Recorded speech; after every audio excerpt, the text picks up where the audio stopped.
Green board के हिंदी माध्यम वाले चैनल पर आप सभी का स्वागत है। मेरा नाम है मनदीप। इस चैनल पर गणित का, विज्ञान का या फिर जो अदर सब्जेक्ट है उनका सिलेबस पूरा यहां पर आपको करा दिया जाएगा। सो बात करेंगे इस वीडियो में, तो इस वीडियो में करने वाले हैं कक्षा 10वीं के पाठ 9 की, जिसका नाम है त्रिकोणमिति के कुछ अनुप्रयोग। पाठ 8 में हमने त्रिकोणमिति को समझा था, अब इसके उपयोग जो होते हैं इस पाठ 9 में हम समझने वाले हैं। पाठ 9 के परिचय वाली वीडियो जरूर देख लेनी है इसकी प्रश्नावली करने से पहले। इस वाली वीडियो में क्या करेंगे, प्रश्नावली 9.1 करेंगे। 9.1 में कुल 15 प्रश्न आते हैं, सभी के सभी प्रश्नों को इसी वीडियो में हल किया जाएगा।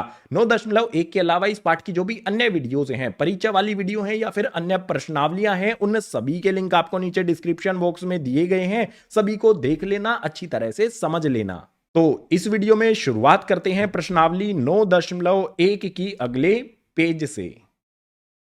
प्रश्नावली में सबसे पहला क्वेश्चन हमारे सामने आ जाता है, आसानी से इसको समझते हैं। सबसे पहले यहां पर हमें दिया गया है क्वेश्चन नंबर 1 में, सर्कस का एक कलाकार एक 20 मीटर लंबी डोर पर चढ़ रहा है जो अच्छी तरह से तनी हुई है और भूमि पर सीधे लगे खंबे के शिखर से बंद हुआ है। यदि भूमि स्तर के साथ डोर द्वारा बनाया गया कोण 30 डिग्री का हो तो खंबे की ऊंचाई हमें ज्ञात करनी है। क्वेश्चन को आसानी से समझते हैं। सबसे पहले क्या करना होगा, हमें यहां पर आकृति का निर्माण करना होगा। उस आकृति के लिए यहां पर हम एक त्रिभुज का निर्माण कर लेते हैं। तो भैया इस तरह से मैंने यहां पर एक त्रिभुज का निर्माण आपके लिए कर दिया है। जो भी ये त्रिभुज बनाया है ना, इस त्रिभुज में कुछ चीजें समझो। हमारे पास क्या है भैया, एक तो रस्सी है। अब यहां पर इस त्रिभुज का नामकरण भी कर देते हैं। चलो मान लेते हैं ये हो गया हमारा ए बिंदु, इधर हो जाता है बी बिंदु और ये हो जाता है सी बिंदु। जो भी यहां पर खंबा है ना, जिस भी खंबे से रस्सी बंधी हुई है वो खंबा हो जाएगा। ठीक है, ये हो जाएगा हमारा यहां पर खंभा। ठीक है, ये बी सी हमारा यहां पर खंबा हो जाता है। अब जो भी रस्सी है वो इसके यहां शिखर पर बंधी हुई है और भूमि पर बंधी हुई है, यानी कि ए बिंदु पर बंधी हुई होगी। तो जो भी डोर है, रस्सी है, उसको हम डोर बोलेंगे। ठीक है, हमें यहां पर बोला गया है डोर है। तो भैया जो ए सी है वो हमारी डोर हो जाती है। और जो भी ये डोर है ये भूमि के साथ कितने डिग्री का कोण बनाती है भाई, कोण बनाती है ये 30 डिग्री का, यानी कि यहां पर कोण बन जाता है 30 डिग्री का। इसके अलावा हमें कहा गया है कि डोर की लंबाई कितनी है, 20 मीटर है।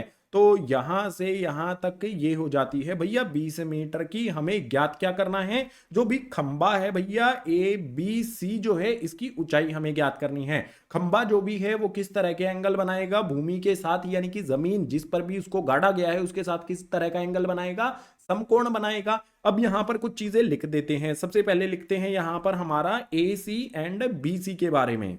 ए सी जो है वो डोर है और बी सी खंबा है, इतना हमें कर देना है। अब यहां पर हमें क्या करना होगा भाई, हमें यहां पर देखना है कि जो भी 90 डिग्री के विपरीत वाली भुजा है इसको कहते हैं कर्ण और इसको कहा जाता है भैया लंब। ठीक है, इसके सामने क्या होता है भैया, हमेशा लंब होता है। हमें क्या देखना है, जो लंब और कर्ण का संबंध बताता है वो हमें देखना है। तो मैंने ट्रिक आपको बताई थी, कई बार आपको बताई है, लाला आया लेकर कच्चे कच्चे आम। अगर आपको ये ट्रिक पता होगी, भाग एक परिचय में मैंने आपको बताई थी। इसमें लंब और जो भी हमारा कर्ण होता है उसका, लंब और कर्ण, एल से लंब के से कर्ण, इनका जो रिलेशन है, इनका जो संबंध है वो कौन बताता है, साइन थीटा। तो यहां पर सिंपल वे में मुझे क्या लिखना है भाई, साइन थीटा मुझे लिख लेना है। साइन थीटा किसके बराबर हो जाएगा भाई, ये होता है लंब बटे में कर्ण। तो लंब यहां पर बी सी है और बटे में ए सी कर्ण हो जाएगा। तो मैं इस तरह से लिख सकता हूं कि भैया ये हो जाएगा बी सी बटे में आ जाएगा यहां पर ए सी। अब यहां पर हमें मान रखने होंगे। थीटा का मान कितना होगा, कोण जितना दिया गया है वही हमारा थीटा हो जाता है। तो यहां पर हमारे पास आ जाएगा भैया साइन थीटा की जगह पर आ जाएगा 30 डिग्री, बराबर में जो बी सी है उसका मान कितना है नहीं पता है भाई, इसी का मान तो हमें ज्ञात करना है। इसके बाद जो भी ए सी है इसका मान कितना है, आप देख सकते हो 20 है। तो ए सी के स्थान पर यहां पर हमें 20 रख देना है। इसके बाद जो भी हमारा साइन 30 डिग्री होता है, त्रिकोणमिति सारणी आपने देखनी है। जो त्रिकोणमिति का टेबल होता है उसको आपने देखना है। उसमें देखकर मुझे बताओ कि साइन 30 डिग्री का मान कितना होगा। आप कहोगे भैया 1/2 होता है, तो बराबर में हमारा यहां पर क्या हो जाएगा भैया, BC बटे में 20 हो जाएगा। अब यहां पर क्या करना होगा, हमें BC का मान ज्ञात करना है। तो 20 यहां पर भाग में है, इस तरफ क्रॉस में इसको गुना कर देंगे। तो 20 को 1 से गुना कर देंगे तो ये हो जाएगा हमारा यहां पर 20 बटे में 2, हमारा ऐसा का ऐसा, बराबर में आ जाएगा हमारा यहां पर BC। 2 से मैं 20 को काट सकता हूं, कितने पर कटेगा भैया, 10 पर। तो BC का मान कितना आ जाएगा यहां पर 10 मीटर आ जाएगा। जो बी सी है वो क्या है भैया, यहाँ पर खंबा है और खंबे की ऊंचाई ही हमें ज्ञात करनी थी। खंबे की ऊंचाई कितनी हो जाएगी, 10 मीटर हो जाएगी। यही हो जाएगा क्वेश्चन नंबर 1 के लिए हमारा उत्तर। अब क्वेश्चन नंबर 2 भी करना है तो उसके लिए चलते हैं अगले पेज पर।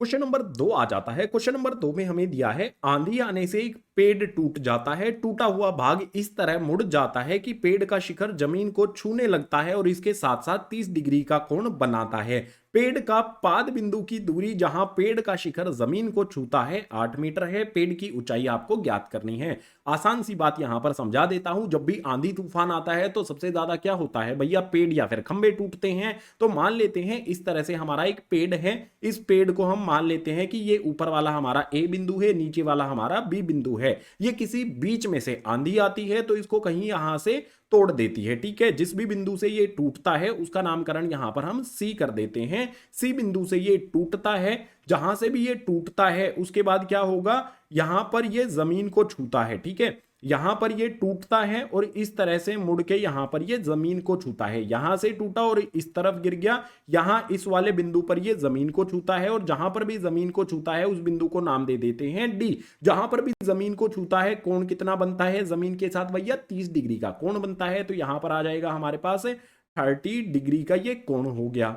अब जो भी पेड़ का पाद बिंदु है, पाद यानी कि उसके जो पैर होते हैं ना भैया, जैसे पेड़ है इसके पैर जहां पर भी होते हैं, यानी कि बी पॉइंट जो है पेड़ के पाद बिंदु से और जहां पेड़ जमीन को छूता है, यहां पर जमीन का शिखर छूता है और ये वाला पाद बिंदु हो जाएगा। इसकी जो दूरी है वो 8 मीटर दी गई है। ठीक है, यानी कि बी से डी कितना हो जाएगा भैया, ये 8 मीटर हमें यहां पर दिया गया है। हमें क्या करना है भाई, हमें जो भी पेड़ है उसकी ऊंचाई ज्ञात करनी है कि भाई आंधी आने से पहले पेड़ की ऊंचाई क्या थी। यानी कि हमें यहां पर क्या ज्ञात करना होगा, जो भी बी ए है या फिर कहें ए बी है उसको हमें ज्ञात करना है। अब पेड़ की जो लंबाई है वो एक्चुअल में क्या होगी, सबसे पहले तो जो जानकारी हमने यहां पर डायग्राम में दी है वो हमें यहां पर लिखनी पड़ेगी। कुछ चीजें आपके लिए यहां पर मैं लिख देता हूं कि भैया जो भी हमारा यहां पर ए बी है वो एक पेड़ है। सी बिंदु से ये टूटता है, उसके बाद डी बिंदु पर वह जमीन को छूता है। ठीक है, बिल्कुल सिंपल बात हो गई। यानी कि पेड़ का हिस्सा हमारा बी सी, यहां से टूटने पर सी डी हमारा पेड़ का जो टूटा हुआ हिस्सा है। ठीक है, अब यहां पर एक सिंपल चीज या कंक्लूजन निकाल सकते हैं कि जो भी मेरा ए सी है वो किसके बराबर हो जाएगा भैया, इतना जो हिस्सा है ये टूटकर सी डी बन जाता है। तो ए सी बराबर हो जाएगा यहां पर सी डी के। ये सिंपल कंक्लूजन हमने यहां पर निकाल लिया है। अब यहां पर हमें ज्ञात क्या करना है, हमें दो चीजें ज्ञात करनी पड़ेंगी, बी सी और सी डी ज्ञात करना होगा। उन दोनों को जोड़ देंगे तो पेड़ की जो ऊंचाई है आंधी आने से पहले, टूटने से पहले, वो हमें पता चल जाएगी। सबसे पहले यहां पर क्या करेंगे भैया, मैंने आपको ट्रिक बताई थी, लाला आया लेकर कच्चे कच्चे आम वाली जो ट्रिक है ये आपको याद कर लेनी है भैया। सबसे पहले यहां पर हमें आधार दिया गया है, हमें लंब ज्ञात करना है। तो उसके लिए हमें क्या करना होता है, लंब बटे आधार करना होता है। और ये किस में आता है भैया, ये टेन थीटा में आ जाता है। टेन थीटा होता है लंब बटे में आधार। लंब यहां पर हमारे पास क्या है भैया, बी सी है और आधार हमारे पास यहां पर कितना है भैया, बी डी है। ठीक है, बहुत सिंपल है, बी सी हमारा लंब हो गया, बी डी हमारा यहां पर आधार हो जाता है। अब मान रखते हैं टेन थीटा भी हमें यहां पर लिखना पड़ेगा। तो थोड़ा सा इसे इस तरफ खिसका देते हैं और यहां पर जो कोण थीटा हमारा होता है वो लिख देते हैं भैया। टेन हमारा यहां पर आ जाता है, थीटा का मान आपको पता है कितना रखना है, जो भी कोण त्रिभुज में बनता है 30 डिग्री का बना है तो 30 डिग्री हमने यहां पर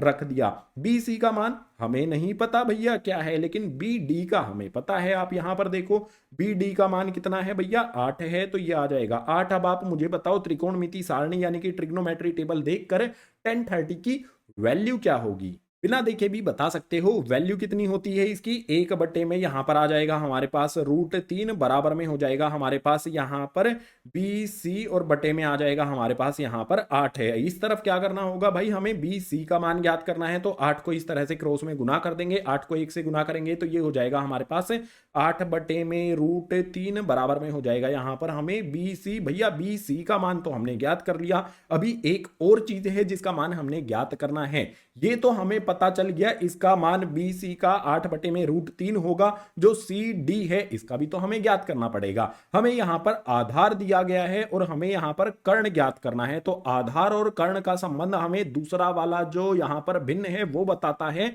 और वो किसके बराबर होता है भैया? कोस थीटा के बराबर होता है। कोस थीटा किसके बराबर होता है? आधार बटे में कर्ण। आधार यहां पर बी डी है और कर्ण यहां पर सी डी है, तो मैं इस तरह से लिखूंगा भैया, बी डी बटे में आ जाएगा यहां पर सी डी। अब कोस थीटा तो यहां पर लगते हैं मान, कोस थीटा का मान हो जाएगा यहां पर 30 डिग्री, बराबर में बी डी का मान कितना है भैया? 8 है। सी डी का मान हमें ज्ञात करना है। कोस 30 डिग्री का मान कितना होगा? आप मुझे बताओ। कोस 30 डिग्री का मान आई थिंक ये होता है √3/2। तो कोस 30 डिग्री की जगह पर √3/2 बराबर में हमारे पास आ जाता है यहां पर 8 बटे में आ जाएगा यहां पर हमारे पास सी डी। इसको हमें हल करके मान ज्ञात करना है। क्रॉस में गुना करेंगे भैया, सी डी को यहां पर √3 से गुना करेंगे तो ये कितना हो जाएगा हमारे पास? √3 सी डी हो जाएगा, या फिर हम इस तरह से भी लिख सकते हैं सी डी गुणा में हो जाएगा हमारा √3, बराबर का निशान यहां पर लगा लेते हैं। 2 को 8 से गुना करेंगे तो ये हो जाएगा हमारे पास 16। अगर मैं सी डी का मान ज्ञात करता हूं तो सी डी का मान कितना निकल कर आएगा भैया? मेरे पास 16 ऐसा का ऐसा आ जाएगा। √3 यहां पर कैसे है? गुना में दूसरी तरफ भेज देते हैं इसको, तो ये हो जाएगा यहां पर भाग में। भैया मेरे पास यहां पर मान किस किस का निकल कर आ जाता है? बी सी का मान मेरे पास निकल कर आ गया, सी डी का मान मेरे पास निकल कर आ गया। अगर मुझे पेड़ की ऊंचाई ज्ञात करनी है तो पेड़ की ऊंचाई क्या होगी भाई? इन दोनों को हमें जोड़ना पड़ेगा, बी सी प्लस में सी डी हमें करना पड़ेगा। तो यहां पर सीधी सीधी बात, यहां पर मैं क्या करता हूं? बी सी जमा में कर देता हूं सी डी, इन दोनों को जोड़ देते हैं। तो बी सी का मान कितना आया था हमारा? 8/√3, इसकी जगह पर रख देंगे। सी डी का मान हमारा कितना आया था भैया? 16/√3 हमें यहां पर कर देना है। अब सिंपल सीधी बात है, यहां पर हमें क्या करना पड़ेगा भैया? जो भी नीचे वाली वैल्यू है इनका एलसीएम लेना होगा। √3 दोनों जगह पर आता है तो एलसीएम कितना आ जाएगा? √3 आ जाएगा। ऊपर वाले मान हमारे क्या हो जाएंगे? दोनों के नीचे सेम वैल्यू है तो भैया ऊपर वाली वैल्यूज को हमें जोड़ देना है। ऊपर हमारे पास आ जाएगा भैया 24। अब मैंने आपको कक्षा 9वीं में क्या पढ़ाया था? परिमेकरण करना सिखाया था। वही परिमेकरण हमें यहां पर करना पड़ेगा। कभी भी नीचे रूट में वैल्यू दी गई हो तो हमें परिमेकरण करना होता है। परिमेकरण करने के लिए क्या होगा? सिंपल है, 24 हमारा ऐसा का ऐसा, नीचे हमारा √3 भी ऐसा का ऐसा, और गुना कर देना होता है। गुना किसको करते हैं? जो भी नीचे वाली वैल्यू होती है उसको ऊपर भी और नीचे भी गुना कर दिया जाता है। तो भैया ऊपर इसको √3 से गुना कर देते हैं, नीचे भी इसको √3 से गुना कर देते हैं। तो हमारा गुना करने पर कितना हो जाएगा? 24 को √3 से गुना करेंगे तो ये हो जाएगा हमारे पास यहां पर 24√3, और उसके बाद नीचे यहां पर क्या आ जाएगा भैया? √3 को √3 से गुना कर देंगे। √3 को √3 से गुना करने पर 3 की पावर 2 हो जाएगी, जिससे रूट हट जाएगा। सिंपल सीधा आपको क्या करना है? देखो, √3 को 3 से गुना करेंगे, √3 से ही गुना करेंगे तो जोड़ा बन जाएगा, 3 इसमें से बाहर निकल कर आ जाता है। यानी कि यहां पर हमारे पास आ जाएगा 3, और 3 से मैं 24 को काट सकता हूं। कितने पर कटता है? 3 के पहाड़े में 24 कितने पर आता है? आप कहोगे भैया ये 8 पर आता है। तो हमारा उत्तर कितना हो जाएगा? यहां पर 8 आ जाएगा। उसके बाद √3 आ जाएगा, और ये हो जाएगा हमारा मीटर में। जो भी हमारा पेड़ है वो बी सी और सी डी, ठीक है, यहां पर बी सी और सी डी को जोड़ने पर होगा। और इनकी लंबाई कितनी आ गई है भैया? हमारे पास आ जाती है 8√3। आंधी आने से पहले जो पेड़ था उसकी लंबाई कितनी थी भैया?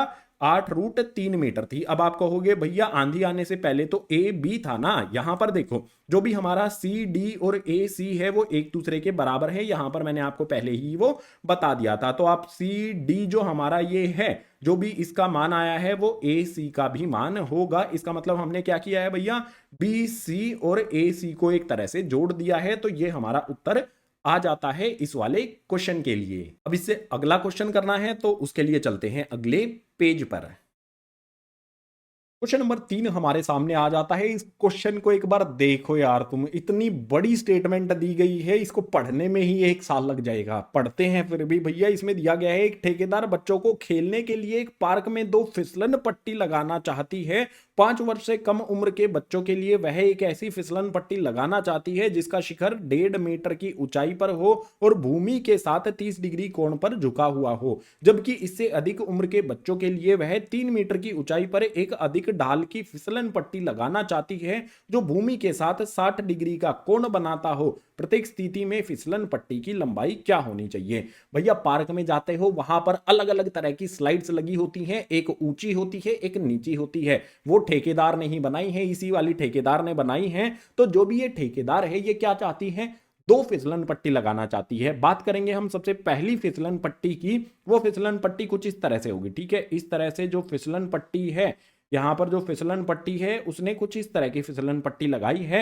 और इस फिसलन पट्टी में छोटे बच्चों के लिए हम बात करेंगे सबसे पहले 5 साल से कम उम्र के बच्चों के लिए इस फिसलन पट्टी का जो शिखर है वो कितना है, पहले इसका नामकरण करते हैं ना भाई। तो ये हो जाएगा हमारा ए बिंदु, ये हो जाएगा बी बिंदु, ये हो जाएगा हमारा सी बिंदु। इसका जो शिखर है यानी कि सबसे ऊंचा वाला बिंदु है वो 1.5 मीटर पर है। तो ये कितना हो जाएगा हमारे पास, 1.5 मीटर हो जाएगा। इसके बाद आगे कहा गया है कि भूमि के साथ 30 डिग्री का ये कोण बनाता है। तो भैया भूमि के साथ यहां पर फिसलन पट्टी जो कोण है वो 30 डिग्री का बनाती है। हमें यहां पर ज्ञात करना है जो फिसलन पट्टी होगी उसकी लंबाई क्या होनी चाहिए। तो ये हमारा पहला केस है भैया, ठीक है। तो पहली वाली कंडीशन में हम यहां पर ज्ञात करेंगे 5 साल से कम उम्र वाले बच्चों के लिए। लिख देते हैं चलो यहां पर 5 साल से कम वाले बच्चों के लिए यहां पर फिसलन पट्टी लगाई जा रही है। अब मैंने आपको ट्रिक भी बताई थी भाई, ट्रिक क्या होती है, लाला आया लेकर कच्चे कच्चे आम। इस वाली ट्रिक को आपने हमेशा याद रखना है। हमें यहां पर क्या पता है भैया, हमें यहां पर लंब पता है।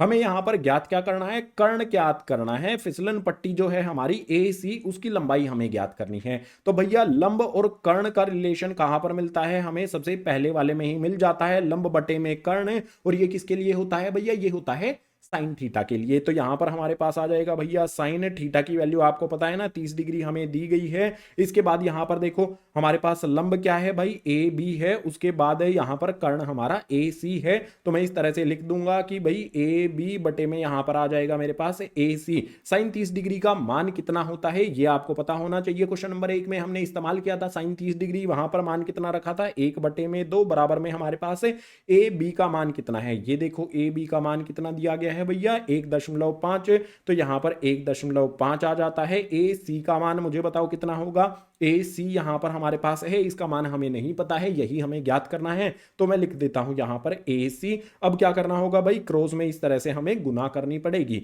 ए सी को मैं 1 से गुना करूंगा तो भैया 1 से गुना करने पर ए सी में कोई फर्क नहीं पड़ेगा, ए सी ऐसा का ऐसा आ जाएगा। 2 को मैं 1.5 से गुना करूंगा, 2 को 1.5 से गुना करेंगे तो ये आ जाता है भैया 3। यानी कि जो भी 5 साल से कम उम्र वाले बच्चों के लिए फिसलन पट्टी लगाई जानी है उसकी लंबाई कितनी हो जाएगी, 3 मीटर हो जाएगी। अब बात करते हैं 5 साल से बड़ी जो उम्र वाले बच्चे हैं उनके लिए ठेकेदार क्या करना चाहती है और उसके लिए क्या करना होगा। अगले पेज पर चलें, क्योंकि इस वाले पेज पर तो जगह हमारे पास बची नहीं है। दूसरी कंडीशन में जो ठेकेदार है वो क्या करना चाहती है, 5 साल से अधिक वाले बच्चों के लिए एक अलग से फिसलन पट्टी उसको लगानी है। तो मान लेते हैं इस तरह की वो फिसलन पट्टी लगाती है। इसका नामकरण कर देते हैं भैया PQR हो जाता है। यहां पर हमें जानकारी क्या दी गई है, अब की बार जानकारी में हमें यहां पर दिया गया है कि 3 मीटर की ऊंचाई होनी चाहिए। तो भैया जो PQ है ये कितना हो जाएगा भैया, 3 मीटर की इसकी ऊंचाई हो जाएगी। इसके बाद जो ढाल है फिसलन पट्टी का भूमि के साथ वो कितना होगा, कितना कोण बनाएगा, 60 डिग्री होगा। यानी कि यहां पर हो जाएगा भैया हमारे पास 60 डिग्री। अब हमें फिर से करना क्या है, फिसलन पट्टी जो PR है इसकी लंबाई ज्ञात करनी है। तो फिर से ट्रिक वही लगेगी हमारी, लाला आया लेकर कच्चे कच्चे आम। इस वाले ट्रिक का इस्तेमाल यहां पर करेंगे। तो बिल्कुल सिंपल, लंब बटे में कर्ण हमें करना है, PR की वैल्यू ज्ञात करनी है। तो भैया हम क्या करेंगे यहां पर, अब की बार हमारे पास क्या हो जाएगा, साइन 60 डिग्री, कोण कितना हो जाएगा, 60 डिग्री हो जाएगा। बराबर में हमारे पास यहां पर PQ और PR आ जाएगा, ठीक है। यानी कि यहां पर आएगा हमारे पास PQ बटे में यहां पर आ जाएगा हमारे पास PR। साइन 60 डिग्री का मान कितना होता है, आप कहोगे √3/2 होता है। अगर आपने देखकर बताया है या बिना देखे बताया है, जैसे भी बताया हो, ये होता है √3/2 बराबर में PQ बटे में PR।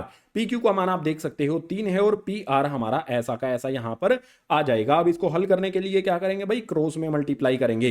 पी आर को √3 से गुना करेंगे तो ये हो जाएगा हमारे पास √3 और इसमें गुना हो जाएगा हमारे पास यहां पर पी आर, बराबर का निशान यहां पर लगा लेते हैं। उसके बाद 2 को 3 से गुना कर देंगे, 2 को 3 से गुना करेंगे तो ये हो जाएगा हमारे पास 6। हमें पी आर ज्ञात करना है तो पी आर बराबर में हमारा 6 आ जाएगा और जो भी हमारे पास यहां पर √3 है ये गुना में है, दूसरी तरफ भेज देंगे तो ये कैसे हो जाएगा भैया, भाग में हो जाएगा। और मैंने आपको कक्षा 9वीं में क्या सिखाया था, परिमेयकरण करना। परिमेयकरण करना पड़ेगा हमें, क्यों करना पड़ेगा, क्योंकि भैया नीचे जो हमारी वैल्यू है ये रूट के अंदर आ रही है, तो इसी को ऊपर और नीचे हमें गुना कर देना है। तो भैया ऊपर भी √3 से गुना कर देते हैं, नीचे भी √3 से गुना कर देते हैं। उसके बाद आगे इसका हल यहां पर कर लेते हैं, जो भी आगे की कैलकुलेशन है यहां पर लेकर आ जाते हैं। तो अब यहां पर हमारे पास होगा क्या, जो भी हमारे पास पी आर है वो तो ऐसा का ऐसा रहेगा, बराबर का निशान यहां पर लगा लेते हैं। 6 को √3 से गुना करेंगे तो ये हो जाएगा हमारे पास 6√3। उसके बाद नीचे हमारे पास क्या आ जाएगा भैया, √3 को √3 से गुना करेंगे। पीछे वाले पेज पर इससे पहले वाला जो क्वेश्चन था, क्वेश्चन नंबर 2, उसमें हमने क्या किया था, √3 को √3 से गुना करने पर हमें क्या मिला था,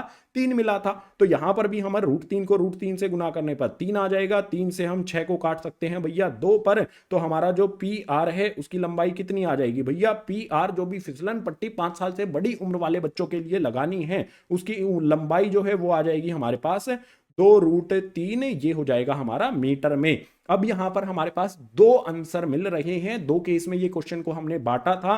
पहले वाला जो केस था उसमें छोटे वाले बच्चों के लिए जो फिसलन पट्टी थी वो आई थी हमारी यहां पर 3 मीटर लंबाई इस फिसलन पट्टी की होने वाली थी 5 साल से कम बच्चों के लिए, और 5 साल से ज्यादा उम्र वाले जो बच्चे हैं उनके लिए फिसलन पट्टी की लंबाई कितनी हो जाएगी, 2√3 मीटर। यही हो जाएगा हमारे क्वेश्चन नंबर 3 के 2 आंसर। ठीक है, एक आंसर यहां पर हमने पता किया, एक पीछे वाले पेज पर यह पता किया था। तो चेक करो बुक में, दोनों आंसर आपको मिल जाएंगे। क्वेश्चन नंबर 3 कंप्लीट हुआ।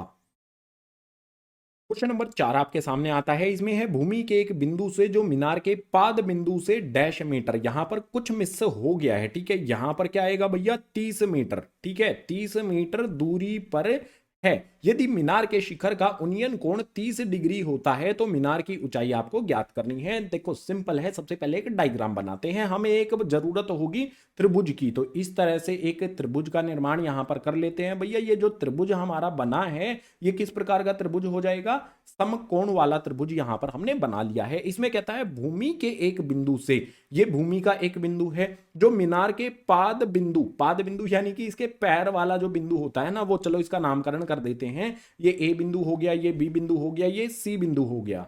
तो भूमि पर हमारे पास यहां पर एक बिंदु सी है और इस जो भी मीनार है उसका पाद यानी कि पैर बिंदु, जहां पर भी इसके पैर हैं वो बिंदु हमारे पास यहां पर आ गया है। उसके बीच की जो दूरी है ना वो कितनी दी गई है भाई, यहां पर मिस हो गया है एक वर्ड, ये वर्ड है 30 मीटर। तो यहां पर जो भी बी सी है इसकी बीच की दूरी हो गई यहां पर भैया 30 मीटर। हमें यहां पर क्या करना है, आगे क्या करना है, यदि मीनार के शिखर का उन्नयन कोण 30 डिग्री हो, उन्नयन कोण कहां पर बनता है भाई, यहां पर बन रहा है। तो जो भी उन्नयन कोण है, उन्नयन कोण और अवनमन कोण क्या होता है, भागिक परिचय में आपको डिटेल में समझाया गया है, भागिक परिचय जरूर आपने देख लेना है। अब यहां पर जो भी कोण बन रहा है वो 30 डिग्री का दिया गया है। तो मीनार की जो ऊंचाई है ना भैया, ये जो ऊंचाई ए बी है ये हमें ज्ञात करनी है। अब इसको ज्ञात करने के लिए मैंने आपको ट्रिक क्या बताई थी भाई, लाला आया लेकर कच्चे कच्चे आम, थोड़ा इसको अच्छी तरह से दूर दूर लिखते हैं तो ये हो जाएगा हमारे पास लाला आया लेकर कच्चे कच्चे आम। इस ट्रिक को हमेशा याद रखोगे आप लाइफ टाइम।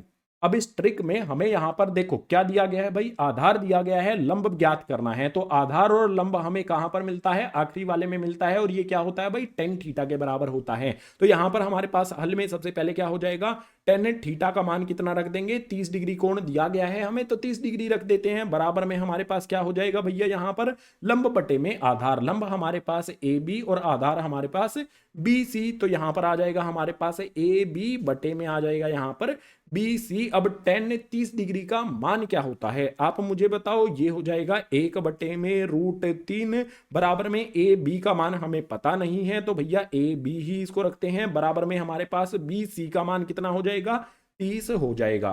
अब इसको हल करने के लिए क्या किया जाएगा, सिंपल है, क्रॉस में इसको गुना कर देंगे। तो भैया 30 को 1 में गुना कर देंगे तो ये हो जाएगा हमारे पास यहाँ पर 30 बटे में √3 बराबर में हमारा यहाँ पर हो जाएगा ये ए बी। आप यहाँ पर देख सकते हो जो नीचे वैल्यू आई है भैया ये रूट के अंदर आती है। अगर रूट के अंदर आती है तो हमें क्या करना होगा, परिमेयकरण करना होगा। कक्षा 9वीं में हमने जो सीखा था, तो परिमेयकरण करने के लिए हमारे पास जो भी 30 है बटे में हमारे पास √3 है, इसको हम गुना कर देंगे। भैया जो भी नीचे वाली वैल्यू रूट के अंदर होती है उसी को ऊपर और नीचे गुना करना होता है। तो भैया ये आ जाएगा हमारे पास यहाँ पर भी √3 बटे में यहाँ पर भी हमारे पास √3 बराबर में आ जाएगा हमारे पास यहाँ पर ए बी। अब एक सिंपल सीधी बात देखो, 30 को √3 से गुना करेंगे तो ये हो जाएगा हमारे पास यहाँ पर 30 √3 और बटे में जो भी हमारा यहाँ पर √3 को √3 से गुना करने पर क्या आएगा, कितनी बार तो हम गुना कर चुके हैं, 3 आएगा। तो यहां पर हम लिख देंगे नीचे की तरफ 3 बराबर में हमारा हो जाएगा यहां पर ए बी। 3 से 30 को मैं काट सकता हूं, कितने पर कटेगा, 3 दाएं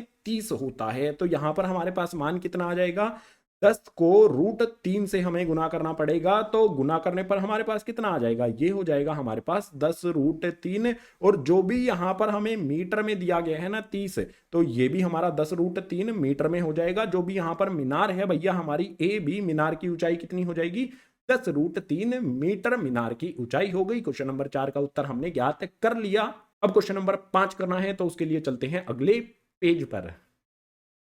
क्वेश्चन नंबर 5 हमारे सामने आता है, पतंग आपने बहुत उड़ाई होगी, पतंग से संबंधित क्वेश्चन को कर लेते हैं। इसमें दिया गया है भूमि से 60 मीटर ऊंचाई पर एक पतंग उड़ रही है। पतंग में लगी डोर को अस्थायी रूप से भूमि के एक बिंदु से बांध दिया गया है। भूमि के साथ डोरी का झुकाव 60 डिग्री है। यह मानकर कि डोरी में कोई ढील नहीं है, डोरी की लंबाई हमें यहाँ पर ज्ञात करनी है। तो सबसे पहले हमें क्या करना होगा भाई, मान लेंगे यहाँ पर हमारे पास कोई बिंदु है, ये ए बिंदु है, इसे ए बिंदु पर कोई पतंग उड़ रही है। ठीक है, हमने पतंग उड़ाई, वो ए बिंदु पर उड़ रही है। अब इस ए बिंदु, इसकी ऊंचाई क्या है, जमीन से इसकी ऊंचाई यहां पर हमें देखनी पड़ेगी। भैया इसकी ऊंचाई हमें कितनी दी गई है, भूमि से 60 मीटर है। तो भैया ये हो जाएगी हमारी यहां पर 60 मीटर। बी हमारा कहां पर बिंदु हो जाएगा, जमीन पर हमारा ये बिंदु हो जाएगा। अब जब भी हम पतंग उड़ाते हैं ऐसा बिल्कुल सीधी तो नहीं उड़ती, ऐसे एंगल बना के उड़ती है जमीन के साथ। तो जो भी यहां पर हमारा कोण बनेगा उस कोण की बात कर लेते हैं। ठीक है, इस तरह से हम क्या करेंगे, हम यहां पर बिंदु बनाएंगे, मतलब एक त्रिभुज का निर्माण होगा। जो भी यहां पर पतंग है उसकी डोरी को इस वाले बिंदु पर, जमीन पर एक बिंदु पर बांध दिया गया है। ठीक है, इस बिंदु का नामकरण कर देते हैं सी बिंदु पर इसको बांध दिया गया है। और जो भी कोण है, डोरी और जमीन जो है वो कितनी डिग्री का कोण बनाती है, 60 डिग्री का कोण बनाती है। तो यहां पर कोण बनेगा भैया 60 डिग्री का। हमें ज्ञात क्या करना है, डोरी की लंबाई ज्ञात करनी है। और ये मान के चलेंगे कि डोरी में कोई भी ढील नहीं है, यानी कि ये बिल्कुल टाइट है। ठीक है, ऐसे झुकाव नहीं है डोरी में, वो पूरी तरह से एकदम टाइट है। तो सबसे पहले यहां पर क्या करना पड़ेगा हमें, यहां पर भैया ट्रिक, लाला आया लेकर कच्चे कच्चे आम, इसका इस्तेमाल हमें यहां पर करना पड़ेगा। इसके अलावा कुछ चीजें लिख भी देते हैं। भैया यहां पर आ जाएगा हमारे पास ए बी पतंग की ऊंचाई है। देखो ये ए बी पतंग की ऊंचाई है 60 मीटर हमें दी गई है। सी बिंदु से डोर को बांधा गया है, सी बिंदु जो जमीन पर है इससे डोर को बांध दिया गया है। जो पतंग को उड़ा रही डोर है उस डोर को यहां पर बांध दिया गया है। अब हमें क्या करना पड़ेगा भाई, हमें यहां पर क्या दिया गया है, ये दिया गया है भैया हमें यहां पर लंब, और हमें ज्ञात करना है इस डोर की लंबाई, यानी कि कर्ण ज्ञात करना है। तो लंब और कर्ण की बात यहां पर आती है। लंब और कर्ण हमें कहां पर मिलता है, सबसे पहले वाले में मिल जाता है, जो होता है हमारा यहां पर साइन थीटा। तो यहां पर लिख लेते हैं भैया साइन थीटा, थीटा कितना होता है 60 डिग्री। यहां पर हमारे पास जो मान है, जो भी थीटा है वो कोण का मान होता है। तो ये हो जाएगा हमारे पास 60 डिग्री बराबर में हमारे पास क्या हो जाएगा भैया, ये होता है हमारा लंब बटे में कर्ण। लंब का मान हो जाएगा हमारा ए बी और कर्ण हो जाएगा हमारा ए सी, यानी कि यहां पर आ जाएगा हमारे पास ए बी बटे में यहां पर आ जाएगा हमारे पास ए सी। अब साइन 60 डिग्री का मान कितना होता है, साइन 60 डिग्री का मान अगर आप त्रिकोणमिति सारणी में देखोगे तो आपको पता चलेगा √3 बटे में 2 होता है। बराबर में हमारे पास क्या है भैया, ए बी का मान है, ये कितना दिया गया है 60 यहां पर हमारे सामने आता है। तो ये हो जाएगा हमारा 60 बटे में हमारे पास आ जाएगा यहां पर ए सी। अब क्या करना होगा भाई, अब हमें यहां पर क्रॉस में मल्टीप्लाई करना होगा कैलकुलेशन करने के लिए। तो ए सी को √3 से गुना करेंगे तो ये हो जाएगा हमारे पास √3 बराबर में √3 AC आ जाएगा और बराबर में क्या होगा भाई, 2 को भी इस तरह से क्रॉस में 60 के साथ गुना करेंगे, 2 को 60 के साथ गुना करेंगे तो आ जाएगा हमारे पास 120। AC का मान कितना आएगा हमारे पास भैया, 120 बटे में आ जाएगा यहाँ पर हमारे सामने √3। अब कभी भी नीचे संख्या हमारी रूट के अंदर दे दी गई हो तो उसका करना होता है हमें परिमेयकरण। तो गुना का निशान लगा करके परिमेयकरण किस प्रकार से किया जाता है, नीचे वाली जो रूट के अंदर संख्या है उसी को ऊपर भी गुना कर दिया जाता है, उसी को नीचे भी गुना कर दिया जाता है। अब परिमेयकरण करने के लिए यहां पर आ जाते हैं भैया, आगे की कैलकुलेशन यहां पर कर लेते हैं। तो हमारे पास यहां पर आ जाएगा AC बराबर में हमारे पास क्या होगा भाई, 120 को √3 से गुना किया जाएगा तो यहां पर आ जाएगा हमारे पास 120 √3। उसके बाद नीचे वाली जो हमारी संख्या है √3 को √3 से गुना करेंगे तो कितनी हो जाएगी भैया, 3 ये हो जाती है। कई बार ये कैलकुलेशन हम कर चुके हैं। तो यहां पर भैया 3 से 120 को काट सकते हैं, बिल्कुल काट सकते हैं भाई, 3 से 120 को उड़ा दो, 3 चौके 12 होता है, 120 के पीछे वाली 0 बची है इसके पीछे लगा दो। अब यहां पर हमारे पास जो भी AC है उसकी लंबाई AC का मान कितना आ जाएगा, 40 √3 आ जाएगा। और ये किस में होगा भाई, मीटर में होगा, क्योंकि पतंग कितनी ऊंचाई पर उड़ रही है, 60 मीटर पर उड़ रही है। तो डोर जो है उसकी लंबाई हो जाएगी यहां पर 40 √3 मीटर। यहां पर लिख भी देते हैं, डोर की लंबाई कितनी हो जाएगी, 40 √3 मीटर। ये हमारा उत्तर हो जाता है क्वेश्चन नंबर 5 के लिए। Question number 5 complete. Question number 6 के लिए चलो अगले पेज पर। क्वेश्चन नंबर 6 हमारे सामने आ जाता है। इसमें दिया गया है 1.5 मीटर लंबा एक लड़का 30 मीटर ऊंचे एक भवन से कुछ दूरी पर खड़ा है। जब वह भवन की ओर जाता है तब उसकी आंख से भवन के शिखर का उन्नयन कोण 30 डिग्री से 60 डिग्री हो जाता है। बताइए कि वह भवन की ओर कितनी दूर तक चलकर गया है। आसान चीज यहां पर समझने की क्या है कि सबसे पहले तो हमें क्या दिया गया है भाई, भवन दिया गया है 30 मीटर ऊंचाई वाला। तो यहां पर डायग्राम बना लेते हैं। देखो ये हो गया हमारा यहां पर भवन, इसकी ऊंचाई कितनी हो गई 30 मीटर। अब इससे 30 मीटर भवन से कुछ दूरी पर एक लड़का खड़ा है जिसकी हाइट 1.5 मीटर है। ठीक है, तो यहां मान लेते हैं कुछ दूरी पर, इस भवन से कुछ दूरी पर यह लड़का यहां पर खड़ा हुआ है और इसकी हाइट कितनी है, यहां पर 1.5 मीटर इसकी हाइट हो जाती है। ठीक है, ये हाइट हो गई। मान लेते हैं ये लड़का है यहां पर, इसकी हाइट कितनी हो गई 1.5 हो जाती है। ये मान लेते हैं इस बिंदु C पर खड़ा हुआ है और इसकी आंखें जो हैं वो कहां पर हैं भैया, D बिंदु पर हैं।